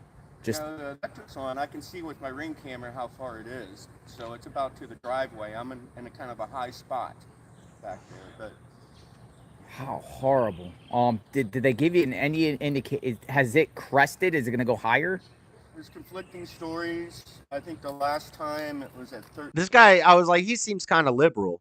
But in a second, he's going to say, thank God for Ron DeSantis. Coming up through the drains. Yeah, it is. Well, so we don't. Well, yeah, we do have. Yeah, you're right. Yeah, we do have drains. It's just different. Anyway. 15.9. The thing is, there's ditches in the front yards. There's these ditches in everybody's front yard that the water's supposed to flow through. And anytime it rains, those ditches fill up with water. Anyway, the point is, he's going to say thank God for Ron DeSantis. Guys are living out of alignment. Why is this guy in an ad on my thing? This is the you even shave your arms guy. What the heck? This guy is, oh my God. Wes Watson on an ad on my Google? What are you doing, Wes? I thought you'd died after talking to Andrew Wilson one time. So I see this sign that says Arenal Court. I'm like, that sounds familiar. This neighborhood looks familiar. Lawn. I was fortunate, and I towed my cars out before it got too deep. Look at that. You would think there'd be some preventative measures here, some I don't know, extra drainage, or do you think the building more construction of homes here? I'm sure that added to the effect. I'm sure. And this area is growing rapidly. It's some of the most development in the country. When I went back there after 10 years, it was a totally new place. But anyway, so I see Arenal Court. I look it up, and I see the Enclave. The Enclave. Arenal Court is in the Enclave. This is the Enclave. This is Stagecoach. So if you've seen the video where we're fishing, or I'm fishing for bass, and I'm playing with the alligators, and Tyler is playing with the freaking water moccasin, that is this lake right here. So this is Stagecoach, and this right here, where's Red Rock? Redwood and Tradewinds. This right here is the house that I grew up in, 3805 Redwood Drive. Nobody lives, well, we don't live there anymore. The corner of Tradewinds and Redwood. So I would come down Trade Winds, go down Austin Range Road. This is Mossio Circles. This is the Stagecoach community like clubhouse. This is where we would play basketball. And then you walk this way to Golden Eagle and you come to this lake. This is the sidewalk that goes around the lake. If you've ever heard my story about when I think I met an angel, it happened right here. Oh, you can't see it because my face is in the way. It happened right here. In that video where I'm going to the treehouse and I'm climbing barefoot in the trees, that tree is right here. You can cut through this field right here to get to the enclave, and that flooding is in the enclave. My mom sent me a picture on my phone of there's these huge trees in here, and they're all down. And then our house before that was in Lake Paget, which is over here, county line. Anyway, look at all the lakes. You see all the lakes? So all these lakes, and this is pretty inland from Tampa. Like this is Pasco County, not Hillsborough County. There's Cheval. Where is Lake Paget? Paradise Lakes. That's a nudist colony. So Lake Paget, Land O'Lakes Heritage, Lake Thomas, Dupree Lake, Lake Thomas, Lake Paget. So this is Lake Paget. This is where our old house, Collier. Yeah, we lived back here also. Anyway, this Lake Paget Estates area, I know a lot of people that live in there, is all flooding. So, yeah, okay, yeah, there's Plantation Palms. So, East Lake. All of East Lake Paget and Lake Paget is flooding. Over here in the enclave, Cypress Creek is flooding, and it runs. I don't know why they're not showing Cypress Creek on the map. Is this it right here? They're not giving me the name of it. I think this is Cypress Creek. Yep, this is Cypress Creek. This creek that runs through here. This thing is flooding. All these lakes in Land O'Lakes are flooding. So this whole area is flooding. And I think it's groundwater rising because now that the pressures have changed and the ocean has came back to normal and all that rain is coming down to the lowest point, it's coming up through the lakes and this whole area is flooding, which is a good bit inland. And that's where my mom lives. That's where Daddy Jub lives. And then my aunt, my cousins, and my niece all live in Asheville. So, meanwhile, this guy, Lieutenant Dan, we watched a video of him. We watched a video of this guy before the hurricane. He went viral. He has one leg. He said he's going to ride the storm out in his sailboat. He's like the producer. He lives in this boat. And he did it. And he was fine. In his boat. He rode it out the whole time. And they call him Lieutenant Dan. And his name is Dan. And he's got one leg. Let's freaking go, Lieutenant Dan. What we know about arrest near Trump rally. We will save that. We'll have to watch that in the other segment. So that's it for the main news. This, I guess, third Trump assassination attempt should be in main story news, but I had already put the show together when I heard about it. So we're going to talk about it in rapid fire. But we need to get, you know what time it is. We got to get through this. We got to go faster. We got to go faster. I'm talking fast. I'm trying to get through this quick. Where are they? There they are. All right, guys. You know what time it is. It's time for the memes. Meme time. If for rationing purposes, in case of an emergency, you can always get, with people buy up all the toilet paper because of a port closing, a port strike, or a hurricane, or the sniffles. You could always get a paper towel and cut it into 3 separate toilet paper rolls. Life hack. There you go. Next.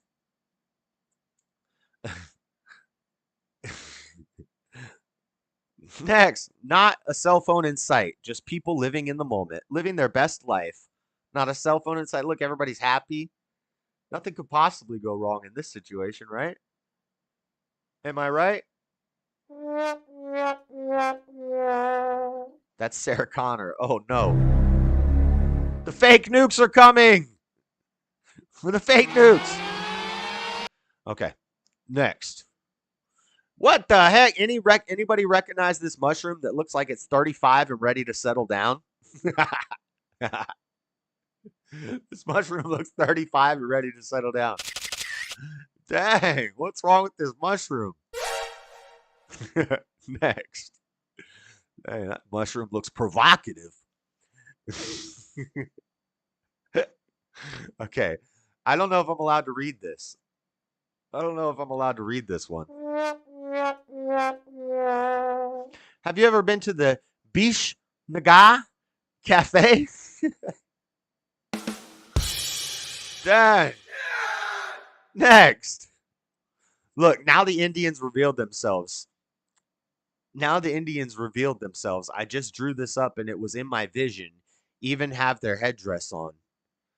So this is Hurricane Milton. And it's a picture somebody took. This person's like, I saw this in a vision. It is the native man coming to destroy the colonizer in America. Next. LeBron unfollowed Diddy on Instagram and Diddy released this image.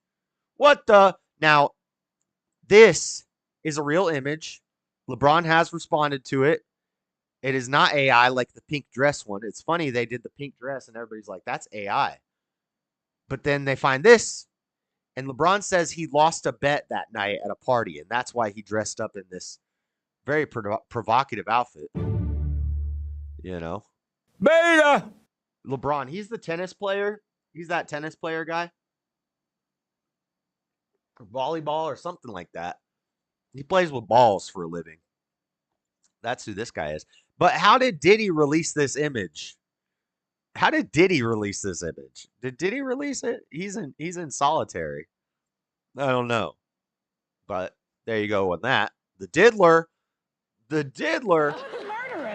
Oh, Clinton, he murdered a guy. Oh, Diddy, he murdered a guy. Next. 60 minutes, 60 edits. I love this meme. This is so good. Look at Kamala all drowsy and dreary-eyed and kind of drunk looking. And then they just pepped her up. Dang, 60 minutes, 60 edits. Next. Okay, we're going to talk about this story in rapid fire. Actually, we'll just do a quick breakdown of it here so that I can skip it in rapid fire so we can go faster.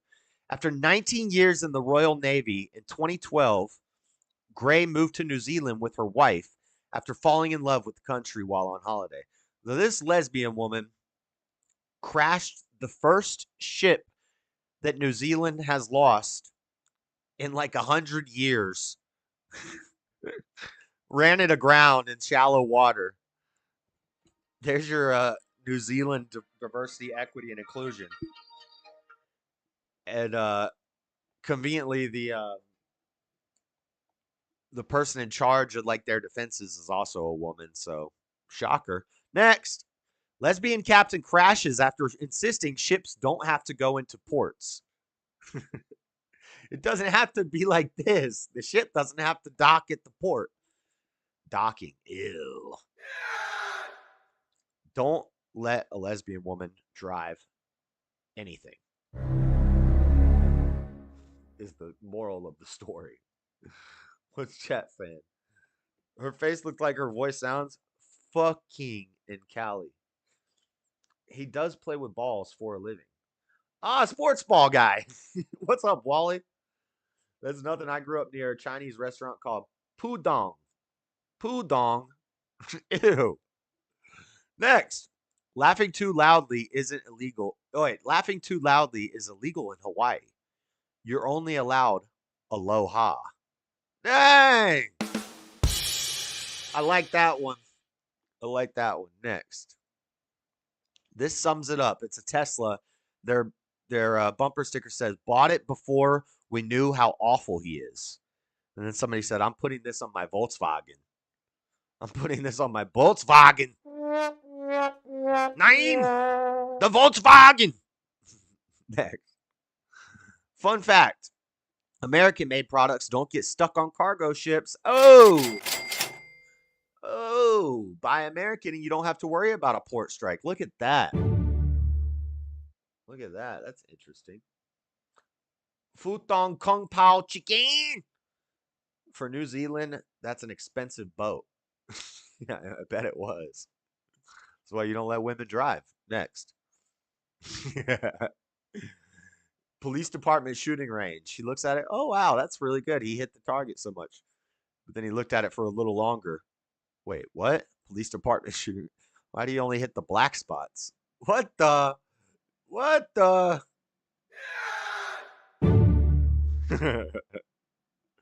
Next.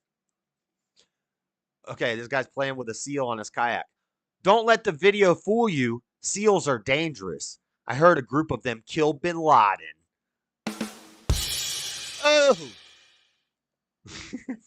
Seals are out here killing everybody. What the? Next. When I open my first business, I'm only hiring trans women. You get men's strength with women's wages. Oh, let's go. What sound effect should I use for that? It's a man, baby. Man's strength, women's wages. Nice. Sounds like a good deal. Next. Here's Kamala on Air Force One. Going through her checklist. Alabama, deep southern drawl. New York, Brooklyn accent. Macedonian, Massachusetts. I don't know how to do a Bostonian accent. Louisiana, Cajun accent. Texas, Texan twang. Minnesota, nice. Minnesota, nice.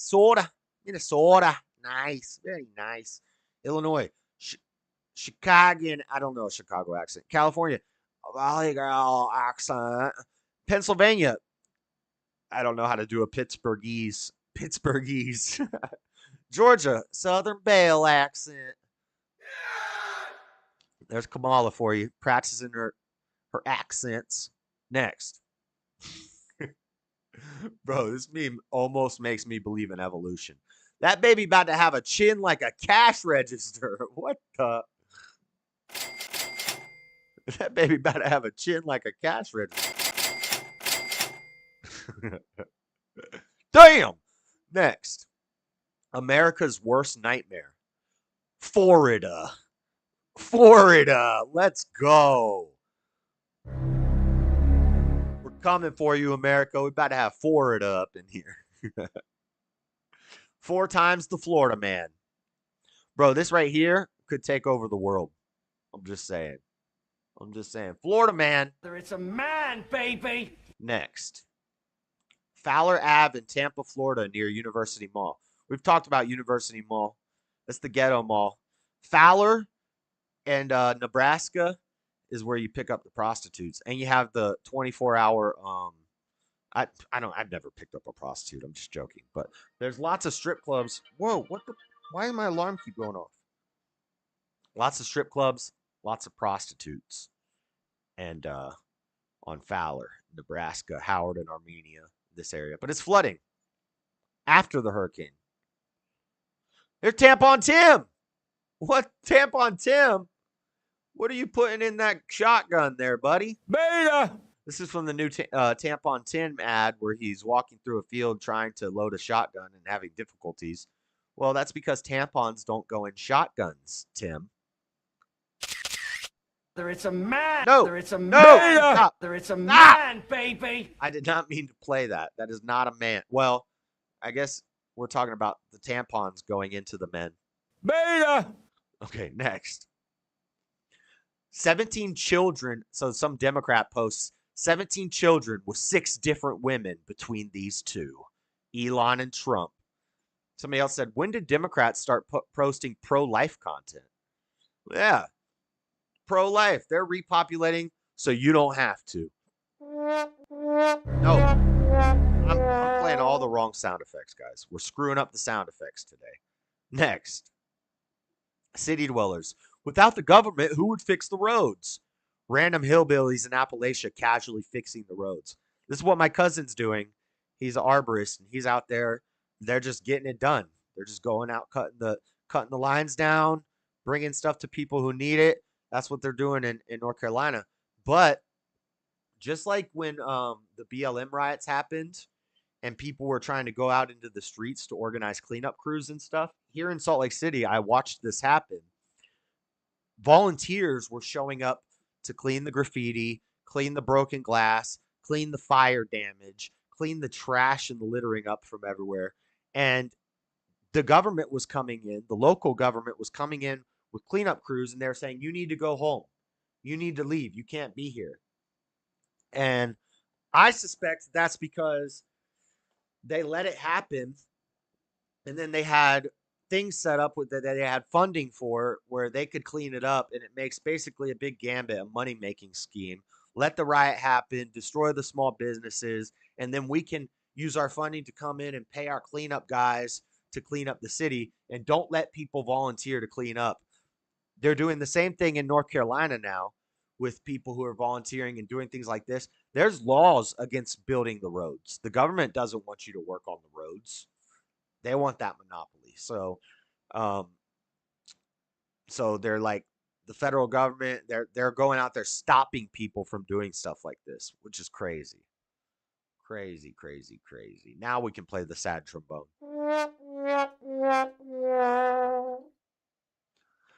Poor prostitutes. I know. They can't work in the flood. Next. Y'all know this happens if you microwave foil for 3 minutes. Did you know that? Have you ever tried this? Just a joke, guys. This is a joke. Just a joke. Don't try this at home.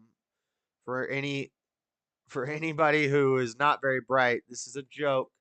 Do not stick foil in your microwave, okay? Next. I got your nose. Hey, Sphinx, I got your nose. Now, I don't know if the dinosaurs built the Sphinx, but he got its nose. Next. Long COVID could be the reason for your bad hangovers. Phew, I thought it was the 14 dirty martinis. Dang. Yeah. Long COVID. What a joke. Next. Bond in 1997. Come with me if you want to live. That's the wrong movie, but look at masculine Bond. Got a hot Asian on his back on a motorcycle. Bond in 2021. We got Daniel Craig riding on the backseat of a Faggio. That I'm not saying the F slur. That's what they're called in Grand Theft Auto. With this African-American woman. Interesting. Beta Bond. Next. FEMA, funneling emergency money to aliens. FEMA. Merry Christmas, Happy Schwanza, Happy Hanukkah. Next. Ohio animal shelters are celebrating empty shelters for the first time in history in Ohio. Wow. They're eating the cats. They're eating the dogs. Next. There's people taking the donations and selling them. Microwaving a ball of aluminum foil. It works. No, it doesn't work. Don't do it. Next. I'm no marriage expert, but have you tried putting on a sundress and telling him you don't trust the government? Hey, there you go, ladies. There you go, ladies. That's how you get yourself a man right there. That's how you get the man. I'm no marriage. There was another one. It said, I'm no marriage expert. Have you tried putting on a sundress and making a sandwich? Either one works. Put on a sundress, make him a sandwich, and tell him you don't trust the government. That is a great woman right there. Boing. Next. Me looking in the mirror after the doctor called me morbidly a beast. I'm morbidly a beast. Let's go. Next. F Christopher Columbus. Fuck Christopher Columbus, she says. But they were refugees looking for a better life, bringing diversity and inclusion. Don't be a bigot. Don't be a bigot. I thought you liked refugees and illegal immigration and diversity, equity, and inclusion. I thought you liked all that stuff. Don't be a bigot. What the? Sundress and government distrust got me my 5th baby. It's true. I seen it. Next. Whoa. Just got my 10th booster. I feel great. Don't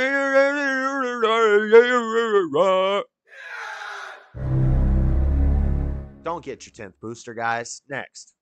That's not medical advice. I'm not a doctor. I saw that picture. Don't worry, Nick. It's all according to God's plan. God's thinking, step 1, create universe. Step 2, get Nick addicted to heroin. What the?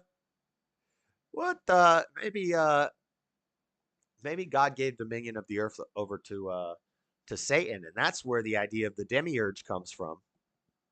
And Seth and all that crap, that Egyptian crap, which was used to discourage the true God or defame the true God. You know, maybe that's his plan to get you addicted to heroin. Maybe it's his plan that you came out liking dudes. You know, maybe that wasn't. Well, you know, I don't know about this because it is God's plan. He's just not sitting up there micromanaging all this stuff. He already knows what's going to happen. But Nick, you know, get off the heroin, buddy. Next. Those are socks. They have to. Pete Buttgig says crime is down. And it says those are socks. They have to lock up the socks. Pete Buttgig is beta. Yes. What the? It looks like what happened after. Oh, Dean. First off, that's not how you spell it. Next. The H in Democrat stands for honesty. Wait, the H in Democrat stands for honesty. There is no H in Democrat. There is no H in Democrat. Merry Christmas, Happy Schwanza, Happy Hanukkah. But there is an H in Schwanza. The H in Democrat stands for honesty. Beta. Next. Trump is the blackest U.S. president in history. He's black. We got a color palette. He's blacker than Obama. And then somebody said, I guess orange really is the new black. Dang. Obama. Beta. Trump. It's a man, baby. Nice. Next. Uh-oh. Animal Farm 2.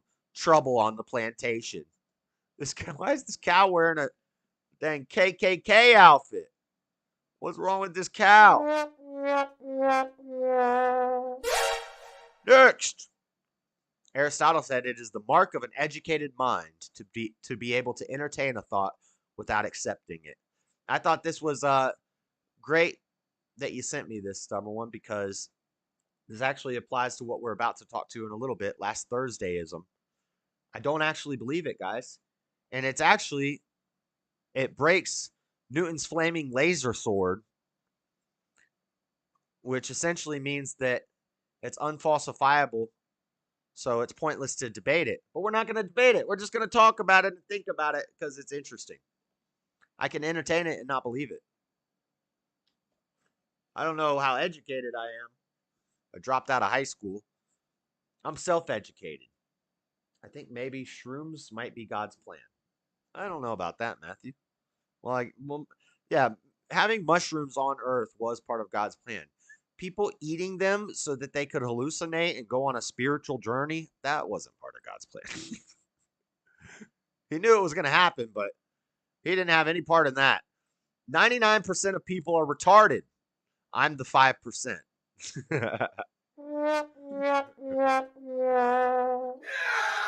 Next. Wait, that's it for the memes.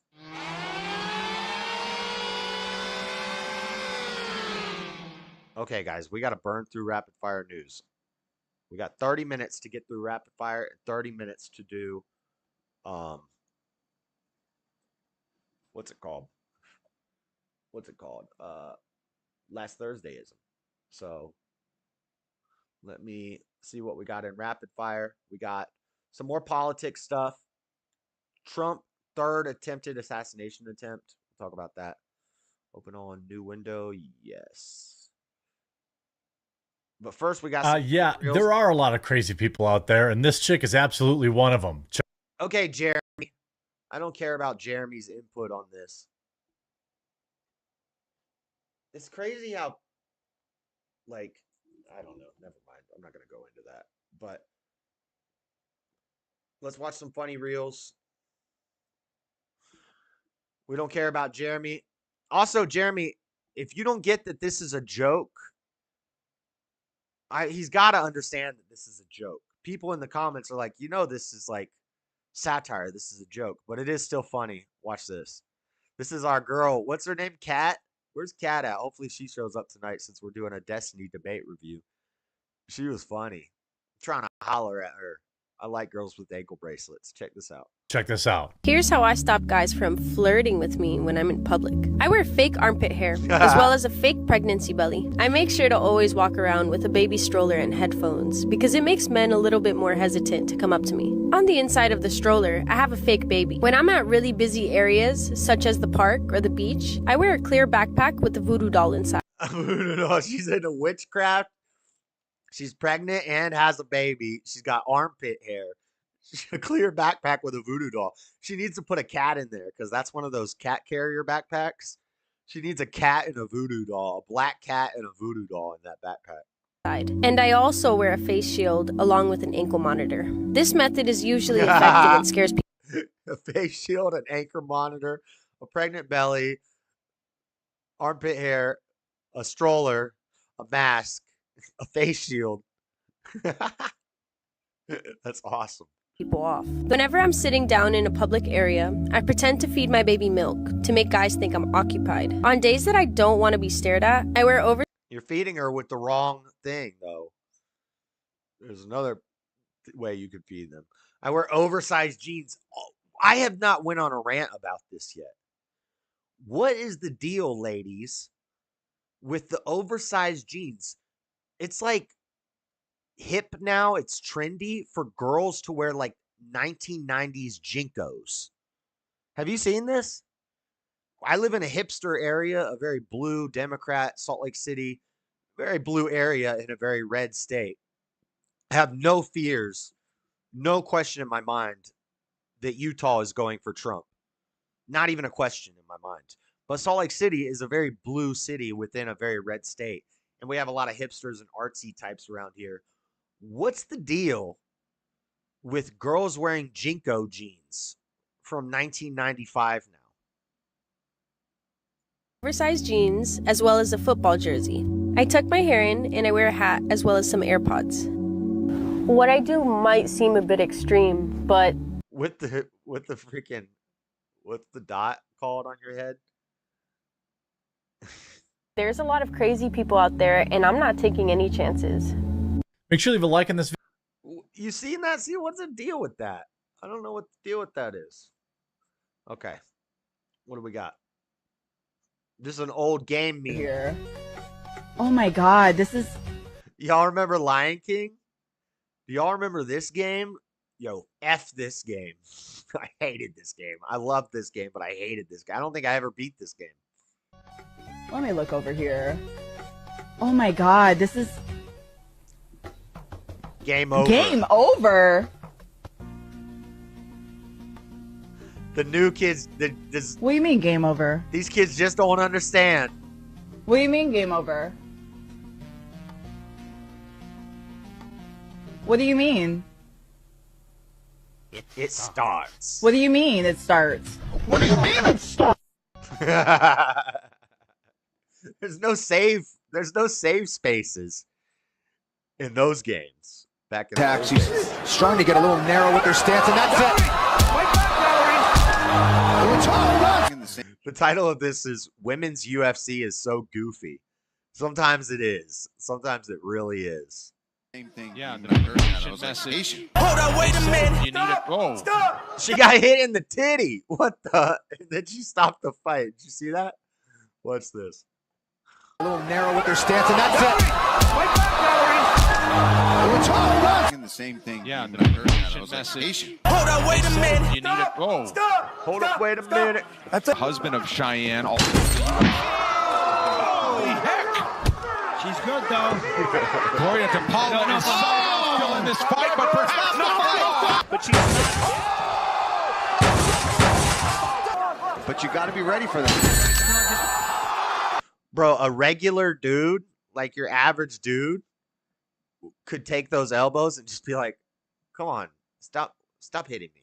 Please, can you, this is annoying. Can you stop, please? Speed.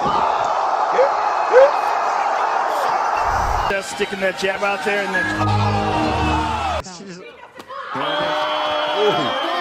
That was a nice kick, though. Beautiful. She's There's Holly. She's Holly looking to finish. Kohea is new to this. I didn't know things to it. Oh! Like, it's just like. But that's Holly Holmes. I bet you she kicks pretty hard. Okay, this is cool, too. Check this out. Allegedly, this is 18 billion years of tectonic plate drift. I don't know if I believe all of this. But look, there's Pangea. There's Pangea. Tower of Babel happens. We split it up.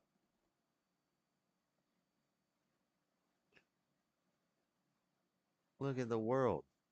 Now, look, that one's going to go off the edge, and it's going to come back from this side. That's because the world is round. That's why that happens. Anyway, I just thought that was kind of neat.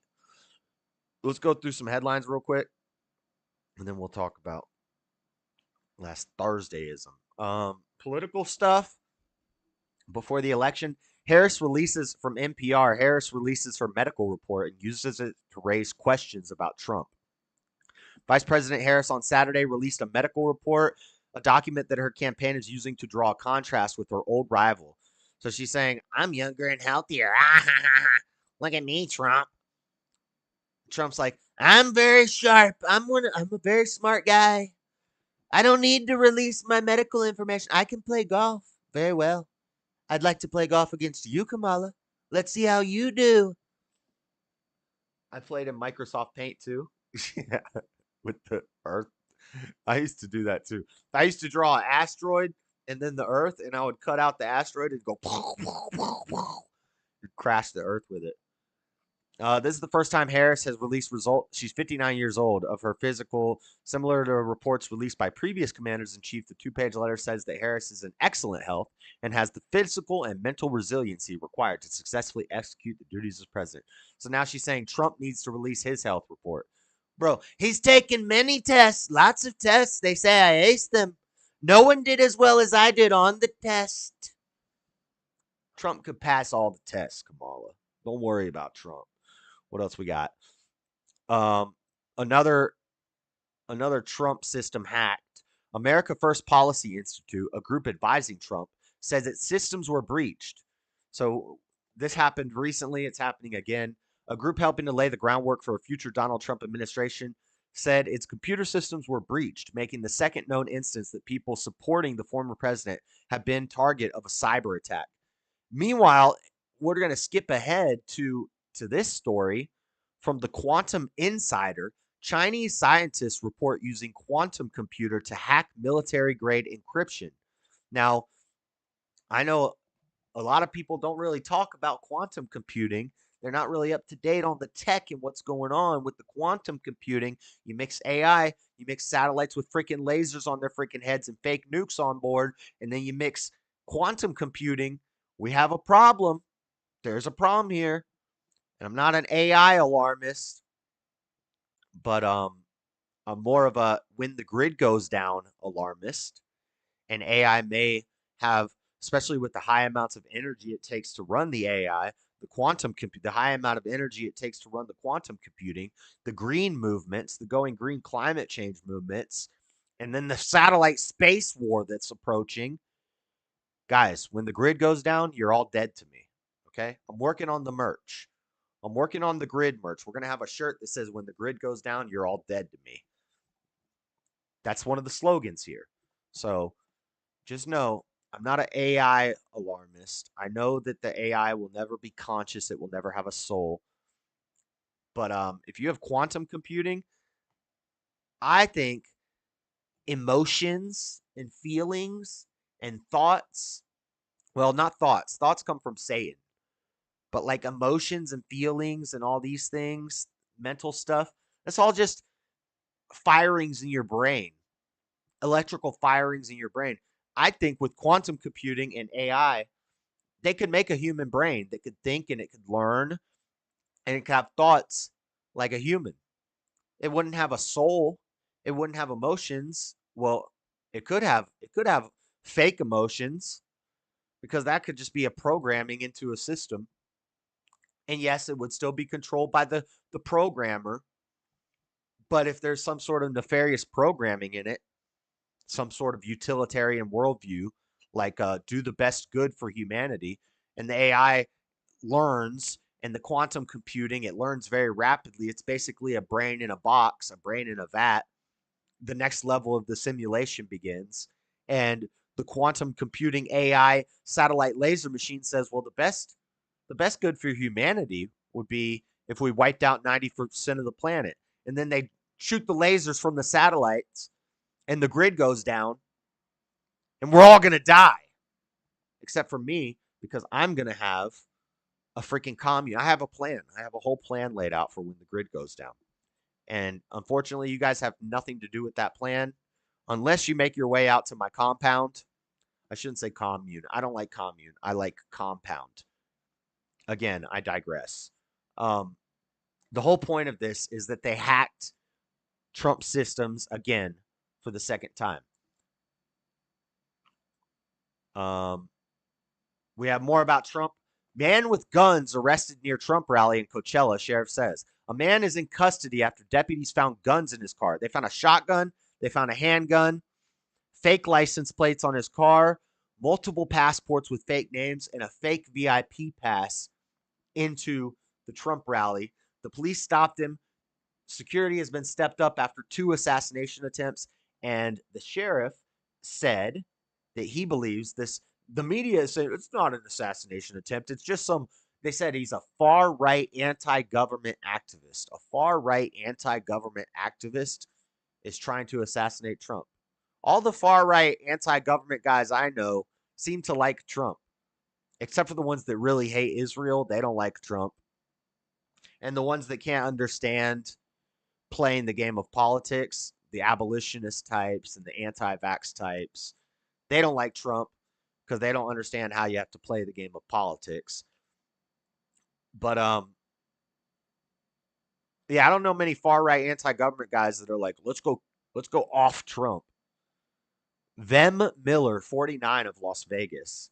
Sheriff deputies stopped Miller at an interior checkpoint in Coachella near the rally and found he was legally in possession of a shotgun, a loaded handgun, high-capacity magazine. He had numerous passports, driver's license under a different name, and his SUV had fake plates. So, media saying it was an assassination attempt. With that being said, is this there guy any says questions? Otherwise? Yes, sir. Sheriff, we talked to Mr. Miller this afternoon, and he said when the grid goes down, y'all are dead to me. Merch coming soon. Yes, we're a very loving bunch. Very empathetic. Grid down survival sports.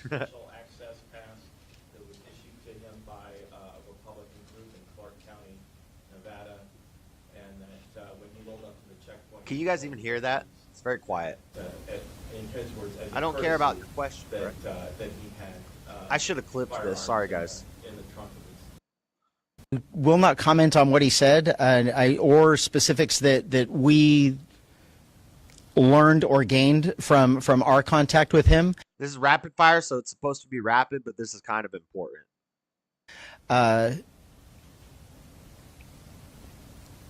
Quite frankly, I'm not really concerned with the statement that he gave the media after he was released from custody. I can tell, well, because it's irrelevant to me. I mean, as far as I'm concerned, there were a minimum of 25,000 people that entered past those deputies into that location that had legitimate identification and weren't carrying guns. So I will just go from there. Come on, yes, ma'am. Get to the part that I want to hear. Basically, I honestly, I will be honest with you, I don't remember saying that, but it certainly would be something I did say because it's something that in the last 12 hours we've talked about extensively of what happened. Is this the original one that I'm looking for, where he says he believes it was an assassination attempt? Week leading up to keeping that place secure, I certainly wouldn't want to be saying after the fact that I wish we would have done something to prevent that shooting. And there is absolutely no way that any of us are going to truly know what was in his head. I can tell you that none of the other... Oh, by the way, he's already been released. There are probably 50,000 people that showed up yesterday for that event brought multiple passports with different names and guns. And if there is any further statement about whether or not he belonged there, the statement of him saying that he was given credentials to be there by someone else, that's not up to me to decide. I mean, we didn't arrest him for going inside the facility. We arrested him for having guns, illegal guns in his car. All we can do is speculate. Given everything that's happened leading up to in this presidential campaign so far. Giving everything that's happened leading up to the presidential campaign so far, it's a dramatic statement to make. This may be another press conference. I may have the wrong one. This may be a second press conference. A dramatic statement for me to make? Well, just, yes. I mean, I guess there wasn't any, So this is what I'm glad of. This is what... So now the press is... This may be a second conference. I'm not sure.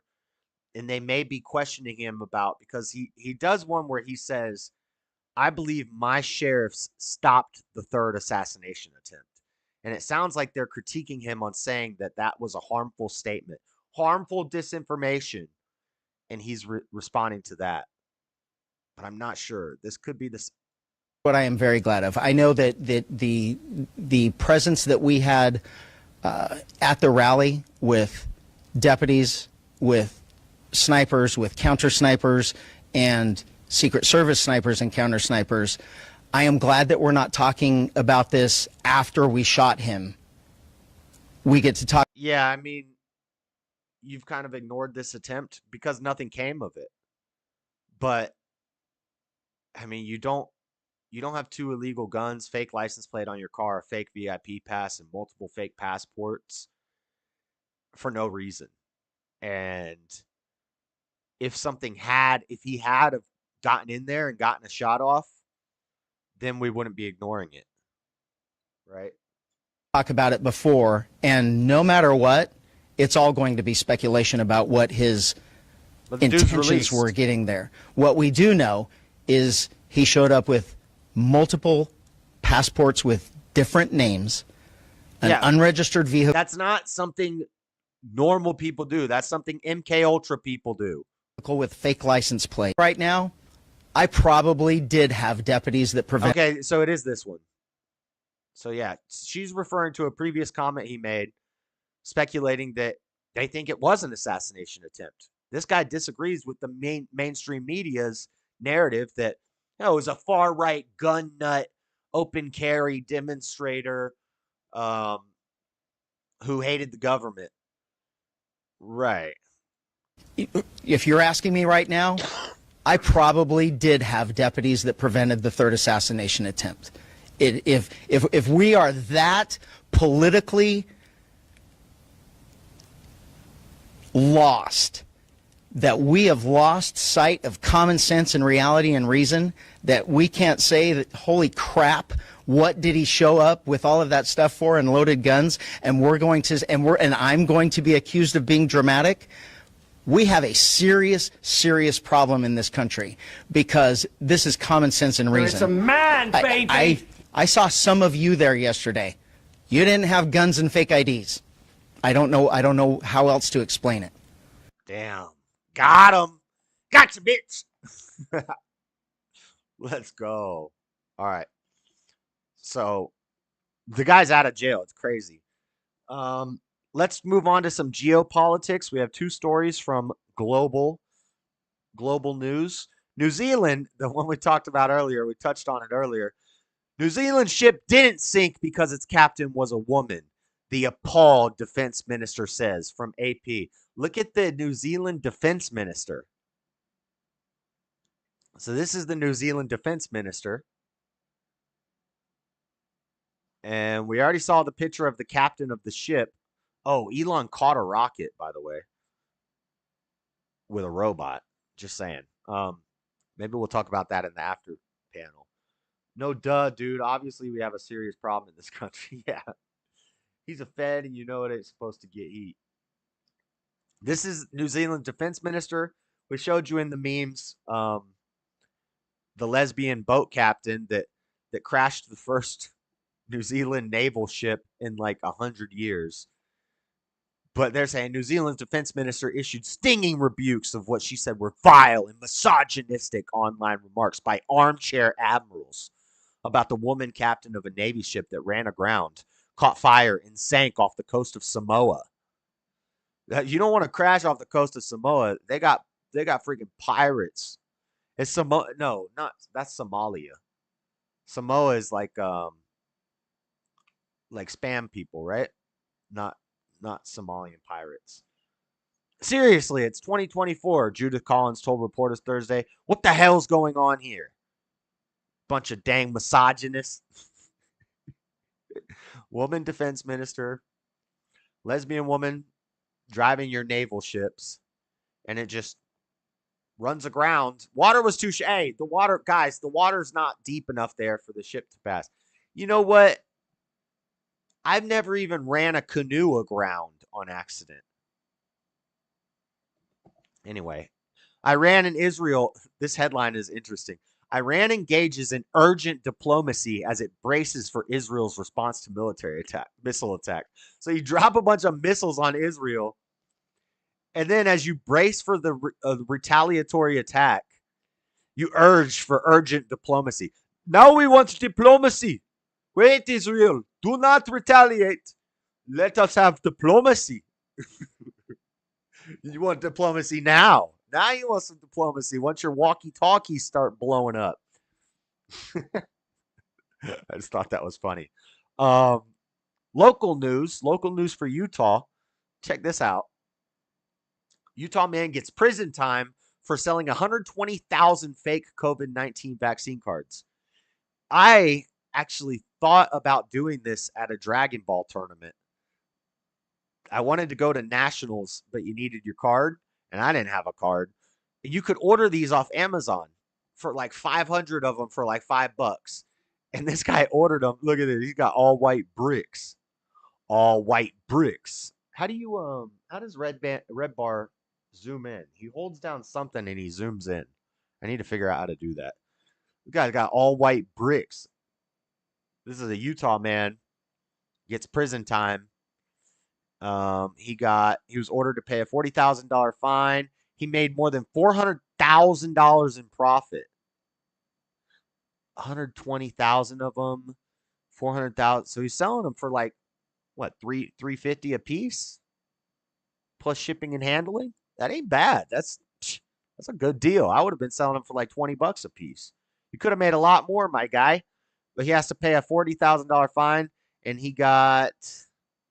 Utah man was sentenced to prison. How much time did he get? He got 12 months. 12 months.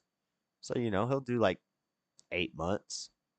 Probably won't even get out of the reception prison, processing prison. Anyway, local news for Utah. What else we got? We got an update from a story we covered months ago. Remember the guy that's cloning the freaking sheep in Montana to make giant hybrid sheeps? Freaking Jurassic Park sheeps? This guy's cloning sheeps using ancient extinct sheep DNA that he ordered from like freaking Africa or something. And he's cloning the sheep to make giant sheep so that because it draws in more hunters. So the hunters want to come in to hunt this elusive giant Jurassic Park sheep. And so this guy got arrested, and he was just sentenced on October 3rd. Montana rancher who created giant hybrid sheep sentenced to 6 months in prison. That ain't that bad. I mean, you do 6 months and you get remembered forever for making a freaking Jurassic Park dinosaur sheep for people to hunt. That's pretty awesome. Jack Schuberth, 81. He was 81 years old. For nearly a decade, he conspired with other individuals to clone endangered mountain sheep embryos and use them to breed a hybrid species. He used parts from protected sheep to create giant sheep hybrid to sell to species captive hunting facilities. Charges were not directly related to cloning itself, but rather the illegal trafficking of wildlife. Bro, he was shipping in, dang. I don't even know if DNA is real. I'm still on the fence about this one yet. I'll say it to be radical. I'll say DNA is fake. But I'm not 100%. I'm a double helix denier. I don't believe in the double helix. I do believe there's some sort of markers in our spit, in our hair, and our blood. But it's really just record keeping. But stuff like this guy's cloning sheep. Maybe DNA is real. I don't know. I'm on the fence about this one. I think it might be fake, though. DNA might be fake. Definitely the double helix is fake. They've never seen that before. They just made that up. Bird flu forces the culling. Another local Utah story. Bird flu forces the culling of 1.8 million chickens in northern Utah. 1.8 million chickens dead because of bird flu. Dun, dun, dun. Bagot. And last headline. Look at this. Backwards evolution. Backwards evolution. So like evolution in real time. Scientists, this is from physics.org or phys.org. Evolution in real time. Scientists predict and witness evolution in a 30-year marine snail experiment. So I guess there was some algae and they predicted that the snails were going to change. The snails got big because of this algae. Then they cleaned out the algae and they predicted the snails would go back to normal. And they did. They reverse evolved back to the normal snail. Now, here's the thing. This just proves adaptation and micro evolution. Micro adaptation. This does not include not even speciation. This might be speciation. Maybe you can say this is a different species snail than this. But the genus hasn't changed. You know? This is not any new features. It's just a smaller snail. Leaving a snail trail. So, that's it for rapid fire news. All right, guys. Last but not least, we're going to spend a half an hour talking about this. I'm going to run through this real quick. From the African in chat. What'd you say? Christ conquers Africa for the win. 100% from the African in chat. Giant hybrid sheep. I dig it. How do they know about the double helix if it's not real? Time travel or lost technology? Don't want to derail. Sorry. No, that's on topic. It's just I don't have time to go into it right now. But in the same way that they'll find like a toe bone of a dinosaur, and then they'll use theories to tell us what color the dinosaur was, what the dinosaur sounded like, the size and weight of the dinosaur, what the dinosaur ate, its dietary habits and stuff. All that stuff is conjecture.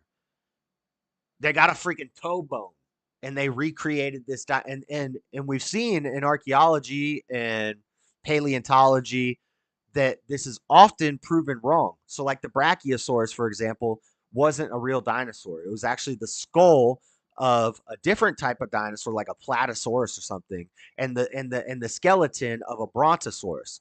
And they said, oh, we just mixed them up. We thought we had a new species, but we didn't have the new species. We just have a skull that was nearby, and we thought it went with this, but it actually goes to it. So a lot of times they're wrong about this stuff.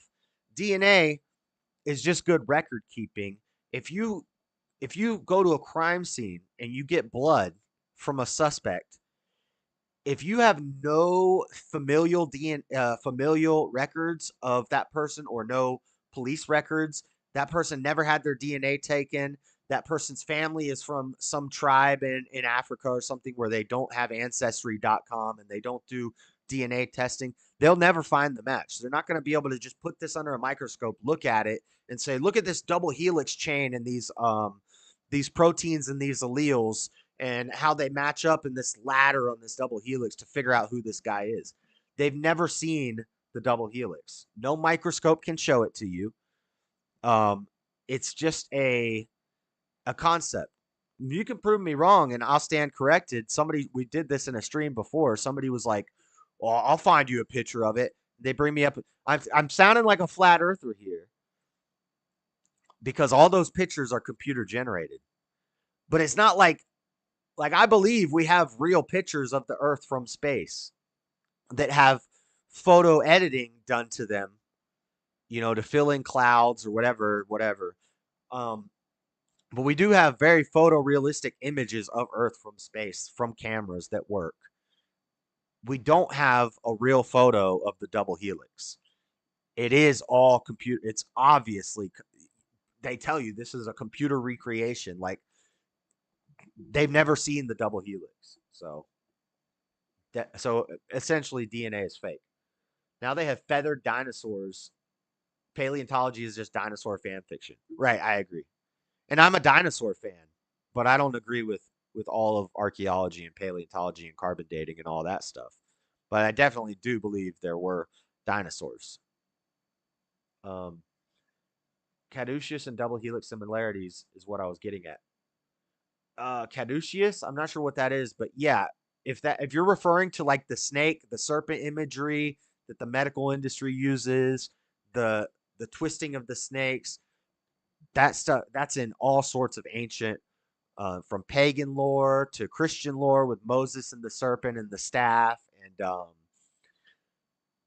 yeah, that double helix is some satanic imagery that they're using to deceive us. I don't think what they tell us DNA is what it really is. It's really just record keeping, which is why the Mormons started Ancestry.com, is so that you could send them your DNA and they could keep it in a vault in the Moab or wherever they have it, Zion or whatever, and they can posthumously baptize everybody throughout the history of Earth. Is the goal. And then they could arrest people and convict them of crimes that potentially they didn't do because they say, we got DNA evidence now. And this whole theory that I've dug deep into stems from a Norm Macdonald joke where he tells Dennis, not Dennis Leary, but one of the Dennises, he says, well, I don't even believe in DNA. Like, I don't know that the DNA is real, Yeah.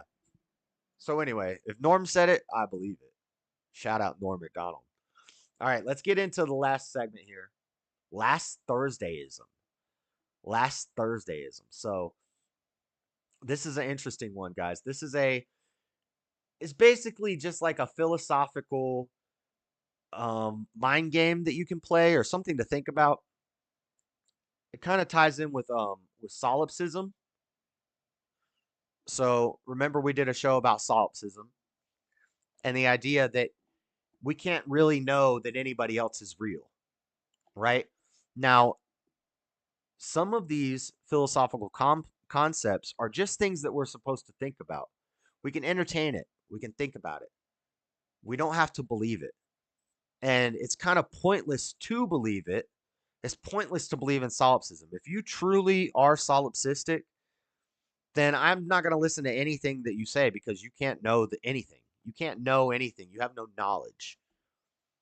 And in the same way, last Thursdayism is the concept that the universe began last Thursday. Did the universe begin? Did the whole universe begin last Thursday?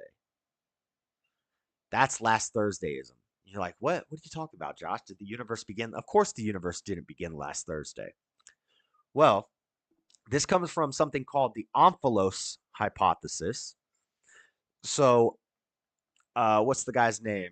Philip Henry Goss. Philip Henry Goss wrote about the Omphalos hypothesis. He was a Christian, and he saw that in science, we were being told about evolution and about how the world is 63 billion years, 15 billion years old, 20 billion years old, 40 billion years old. They keep adding more and more years because they run into another problem with their time estimate, and they think, just give us more time and we can explain it. But they don't explain it. And so the idea is, this goes into some young earth creationism, that the Omphalos hypothesis says that God could have made the whole universe, and he could have made it, when he made it, he could have made it to look as if it had been around for much longer. So everything he made would have already been fully evolved. And this is a defeater for the people that like to say that Adam and Eve didn't have belly buttons. A lot of people will say Adam and Eve were the first humans, so they wouldn't have had belly buttons. This comes from a riddle. This is just a riddle that people have turned into like biblical truth. The riddle is, you find two humans in a cave frozen in ice, and you know immediately that they're Adam and Eve. How do you know? And the answer to the riddle is they don't have belly buttons. So people have turned this into biblical doctrine that Adam and Eve didn't have belly buttons. The Omphalos hypothesis would disagree. It would say that in order for life to be sustained, God would have had to create the earth with everything fully evolved as it is now. Everything fully formed and fully evolved. Adam and Eve would have had to have a belly button. We would have had to have speciation already in order for life to be perpetuated.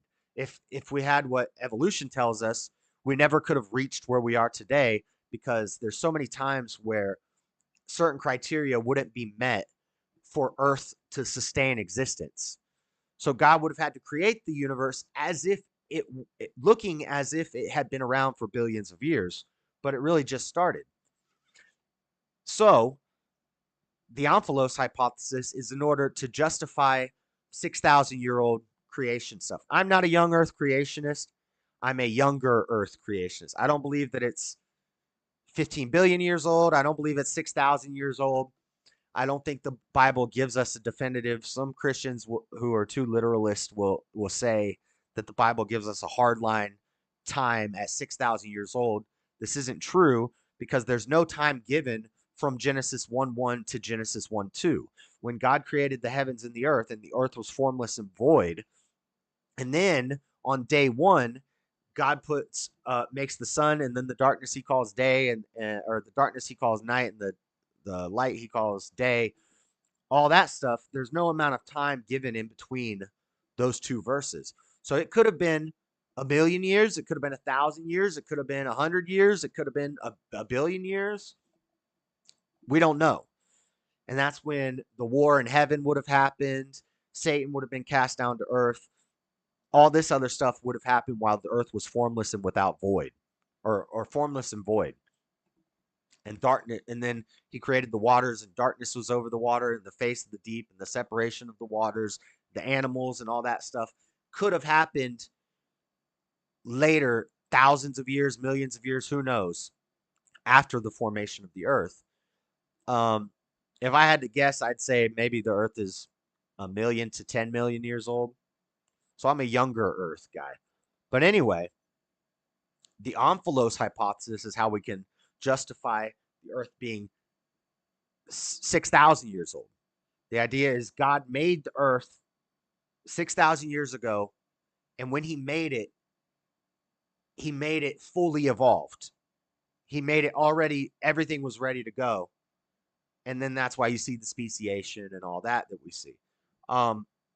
So what last Thursdayism is called a reductio ad absurdum of Omphalos hypothesis. If you logically take Omphalos hypothesis to its furthest extent, you get last Thursdayism. Or you could take it even farther, and you could use what Bertrand Russell hypothesized in his analysis of mind, which is the 5-minute hypothesis. The idea is the whole universe could have started last Thursday. It could have started last Wednesday. It could have started 5 minutes ago. The whole universe could have started 5 minutes ago. And we would have no way of knowing.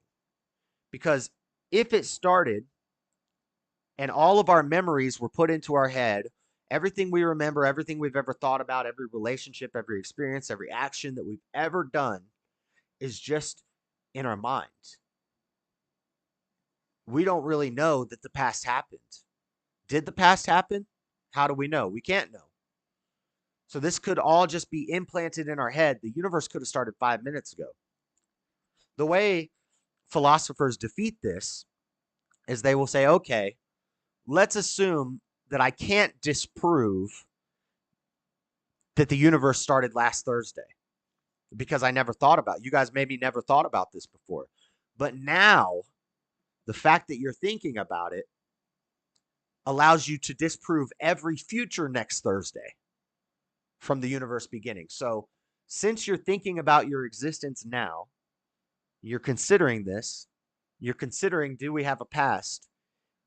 The universe couldn't be starting next Thursday because right now couldn't be a memory next Thursday if the universe didn't start till next Thursday. You get what I'm saying? Does this make any sense at all? Does this make sense at all? If we're thinking right now, okay, I'm alive, I'm alive, I'm having experiences, I'm touching, I'm feeling things, I'm thinking thoughts, I'm thinking about existence, I'm conscious, I'm a conscious being, I'm a moral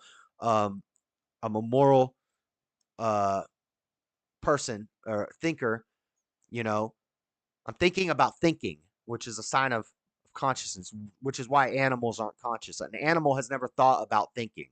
We're thinking about thinking right now.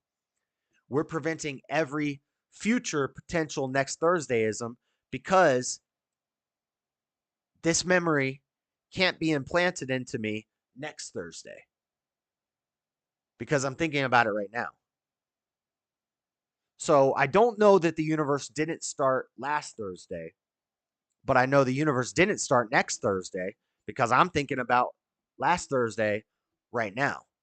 But last Thursday, the universe might have began. I don't know that the past exists, but I know that the future past isn't the beginning. Does that make sense at all? So, Omphalos hypothesis, Philip Henry Goss, Bertrand Russell's analysis of the mind, 5-minute hypothesis. Let's read a quick thing from this. Can you disprove last Thursdayism for the time since you were born? Let's take this week, for example. I know that I exist now on Monday, and that this coming Thursday won't begin all existence. Therefore, last Thursdayism for the future is disproved. This is what I was just talking about. This means that when I was born, my self-evident existence disproved all future last Thursdayisms for the rest of my life. The counter-argument would be everything could have popped into existence right now or last Thursday, including my memories. But I know that this can't be the case for any time in the future since I exist now. So if you were to tell me on Friday that I came into existence Thursday, it would have to be false.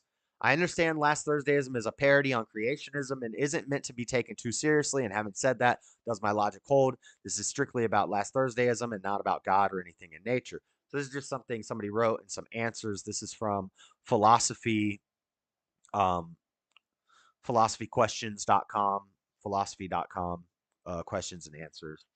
My current existence now disproves any future last Thursdayism, but doesn't disprove any past last Thursdayism.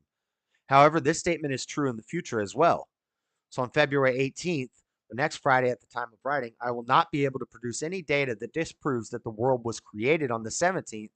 The fact that I will have memories of writing this response now is notwithstanding. So it's not even a great rebuttal to last Thursdayism. Now we're all thinking about thinking, and that's a lot of thought power being harvested for a thought power machine if it was going to be made next Thursday, or was it last Thursday? Memories could be lies. Yes, exactly. That's the point. So I've been listening to analysis of the mind. I'm like 3 hours into it. It's pretty interesting. It's just about thoughts and consciousness and mind and experience and stuff like that. So let's listen to an excerpt from Analysis of the Mind from Bertrand Russell. Necessity, as argued in the book, or as a way to test the faith of believers. Here we see the main theme emphasized, a past that cannot be trusted due to the inherent nature of how the universe was created. Last Thursdayism is essentially this concept taken to its natural, absurd extreme, and can be used as a critique of this idea. It could also be seen as a corollary of Bertrand Russell's 5-minute hypothesis. Here we go. It is not logically necessary to the existence of a memory belief that the event remembered should have occurred. It is not logically necessary to the existence of a memory belief that the event remembered should have occurred. We can't know that what we're remembering actually happened. Or even that the past should have existed at all. Right. There is no logical impossibility in the hypothesis that the world sprang into being 5 minutes ago, exactly as it then was, with a population that remembered a wholly unreal past. Deep. There is no logically necessary connection between events at different times. But is it really deep? Is it deep? Or does it just seem deep? It might not be deep at all. Times. Therefore, nothing that is happening now or will happen in the future can disprove the hypothesis that the world began 5 minutes ago. And this is where we get into unfalsifiability and Newton's flaming laser sword. No, I'm not making that up. That is a philosophical razor. That is a philosophical term for all the philosophy bros out there. Not deep whatsoever. We're about to get into Newton's flaming laser sword. Hence, the occurrences which are called knowledge of the past are logically independent of the past. They are wholly analyzable into present contents, which might, theoretically, be just what they are, even if no past had existed. So even if the past didn't exist, it's practical to act as if it did exist, and we believe that it existed, and that's how we know things. The science of knowing. Analysis of mind goes deep into knowing. Can we know things? So, what's the problem here? Hey, Vsauce! We're not going to watch the Vsauce video. I just watched it for research and I saved it in my folder. He gets kind of off track and talks about entropy and the heat death of the universe and things like that, which he got, like, I listened to the video while I was working and I zoned out because it was going off track of last Thursdayism. What would this solve? Nothing at all, Dean. An exercise in futility. Exactly. Or it's just fun. It's just something fun to talk about. It's content. It's just interesting and fun. There's no point in debating this. It's just like there's no point in debating solipsism. There's no point in debating with a solipsist or with a person who believes in last Thursdayism. Because they're crazy. Why? Because it's unfalsifiable. It breaks Newton's flaming laser sword. So Newton's flaming laser sword is one of the philosophical razors. A philosophical razor, you've probably heard of Occam's razor. The simplest answer is usually correct. That's Occam's razor. There's Hume's razor, and Newton's flaming laser sword is one of philosophers' favorite razors. It's so razor sharp that they call it the flaming laser sword.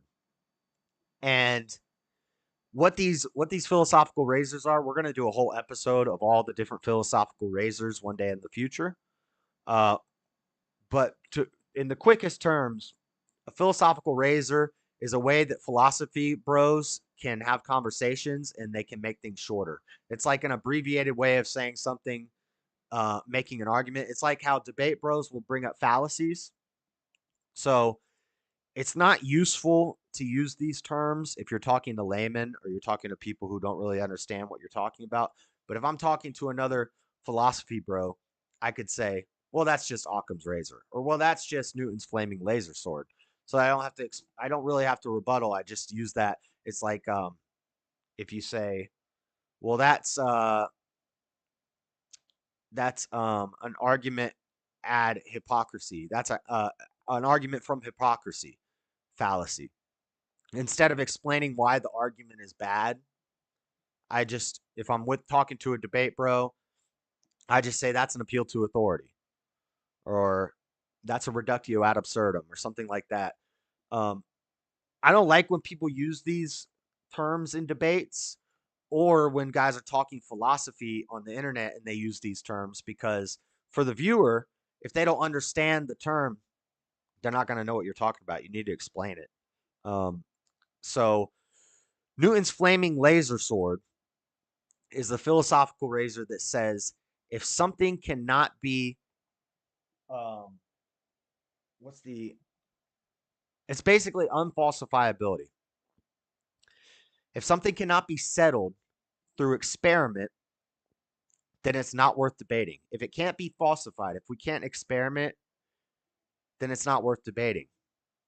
That's Newton's flaming laser sword. It states that anything that cannot be settled by experiment is not worth debating. Now, the philosophical razors are not always right. They're not always 100% right. It's just a way to shorten up things, and it's just a colloquial term for philosophy bros. But they're not always 100% true. They're not always 100% accurate. But the idea is something like solipsism. When we talked about solipsism, we can't prove it, but we also can't disprove it. So there's really no point in debating it because we can't really know. Just like this, it's just kind of something fun to think about. It's just a thought experiment. Don't take it too seriously, guys. If me talking about this changes your whole worldview and you're like, oh my God, the past didn't even exist, and you go crazy thinking about it, you were probably already crazy in the first place. It's not falsifiable. We can't prove it wrong, so it's not worth debating. Some atheists will say, well, your Christian God is not falsifiable. That's not true. My Christian God is falsifiable. All you got to do is prove to me that Jesus didn't rise from the dead. Bring me a body. Don't do no fake DNA research. Show me Jesus's body. Why did they never find a body in the tomb? And you know they were looking for, if the body was stolen, you know they were looking for it. Find the body. Disprove the Shroud of Turin. There are ways you could falsify Jesus's resurrection, which would inherently falsify my Christian God of Abraham. Maybe not, maybe some gods of some deities are unfalsifiable, but the Christian God is falsifiable, which makes it worth debate, which makes it more valid. The fact that something is falsifiable makes it more valid. But last Thursdayism is not falsifiable. Therefore, it breaks Newton's flaming laser sword philosophical razor. Therefore, it's not worth debating. It's just a fun thing to talk about. It's possible that the universe began last Thursday. It's also impossible. Therefore, who knows? But that's it. That's last Thursdayism. It's a fun one, ladies and gentlemen. It brings in, I forgot to talk about, so people think when they hear ism means belief. It's just a belief in something. If you watch my debate with Jalen about racism doesn't exist, I explain racism would just be a belief that there is some sort of mystical power in skin tone that makes people hate it. They hate the skin color. Like there's that we have a belief in skin tone. We have a belief in race or color. And what is race? Is where I was arguing from. The ism. The ism is the problem. The ism is the belief. If you just believe something, you can't know it. So last Thursdayism, there is not a religion, but there is a group that tongue-in-cheek mocks last Thursdayism. It's kind of like the spaghetti noodle god or whatever they call it. Like that. It's like a fake joke church. So there is a last Thursdayist church, but it's jokingly. It's done jokingly. It's just a parody. It's a funny thing.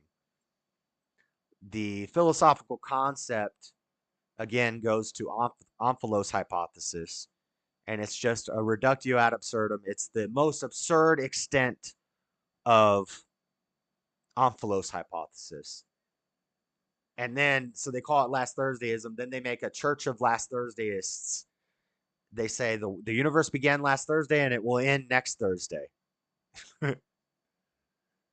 Sharks with freaking lasers, satellites with freaking lasers on their freaking heads.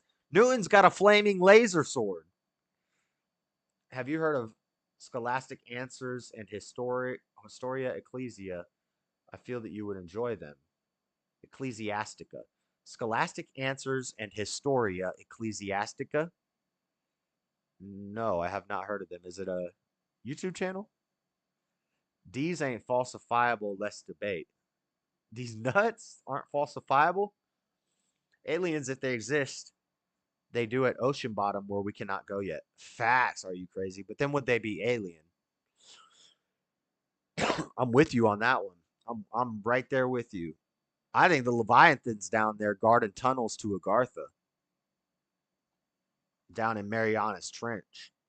Thermal vents and stuff. We got tunnels. They got tunnels in the earth. All right. I think that's it, guys. It's 8:57. We got to end the show at 9. No. Don't do that yet. We end the show at 9. Right on time. Right on time. Where's my music at? Guys, we have a big debate coming up. Well, it's already happened. It's already over. Destiny, the omni-liberal, versus Owen, the destroyer. InfoWars host versus YouTube streamer / kick partner, Destiny. I hope Destiny showed up to this one. I hope it happens in person. Owen is a beast. We love Owen Schroyer. If I love anybody, I love Owen Schroyer. It's going to be good. The stream is set to set up at 10. We might start a little bit before 10 just to let some people flow in before we watch the debate. We're going to watch the debate, react to the debate. As little pausing as possible, but I will do some pausing and commentary. Just like 2 weeks ago with the Destiny versus John Doyle debate, we're going to do Owen Schroyer versus Destiny, and then we will open the panel. We will talk about the debate afterwards and other things. I got some other news. We'll watch Elon catching a rocket, Elon's robots. A lot of Elon news this week. So, how many times will someone say, I don't know. Call out the float terms they used in the debate. I don't know what that means. See? Aliens equal mer people. All right, guys. Dreaded Conservative Show. Kicking the week off right. Monday night. The world's a crazy place. I just report on it. Hit the like button on your way out. Hit up the after party. Hit up the Cashapp. $ Dreaded Conservative. My birthday is on. Tomorrow is the birthday stream. If you want to send some money for pizza in Jameson, hit it up. If you don't want to support my buying alcohol, then you can send me the money so that I can buy a DJI Osmo microphone, DJI wireless microphone, so we can do urban adventure videos. I got a new skate park video coming out soon. Went to the skate park and the dog park with Echo. That was pretty fun. So that video is almost all edited. I just got to do the audio. I hope you guys can hear the stuff I'm saying while this music is playing. But super chats, memberships. But the best way you can support the channel is by hitting the like button, making sure you're subscribed, hitting the bell icon. Monday nights, we're here. And sharing the streams out. Share it out to a like-minded person. If you like it, tell a friend. If you hate it, tell everybody. That's all I got to say, guys. We will be back for the debate after party shortly. Go like the thumbnail. It's already up. Go like the thumbnail for the next one. I'll see you guys soon. We out. Peace.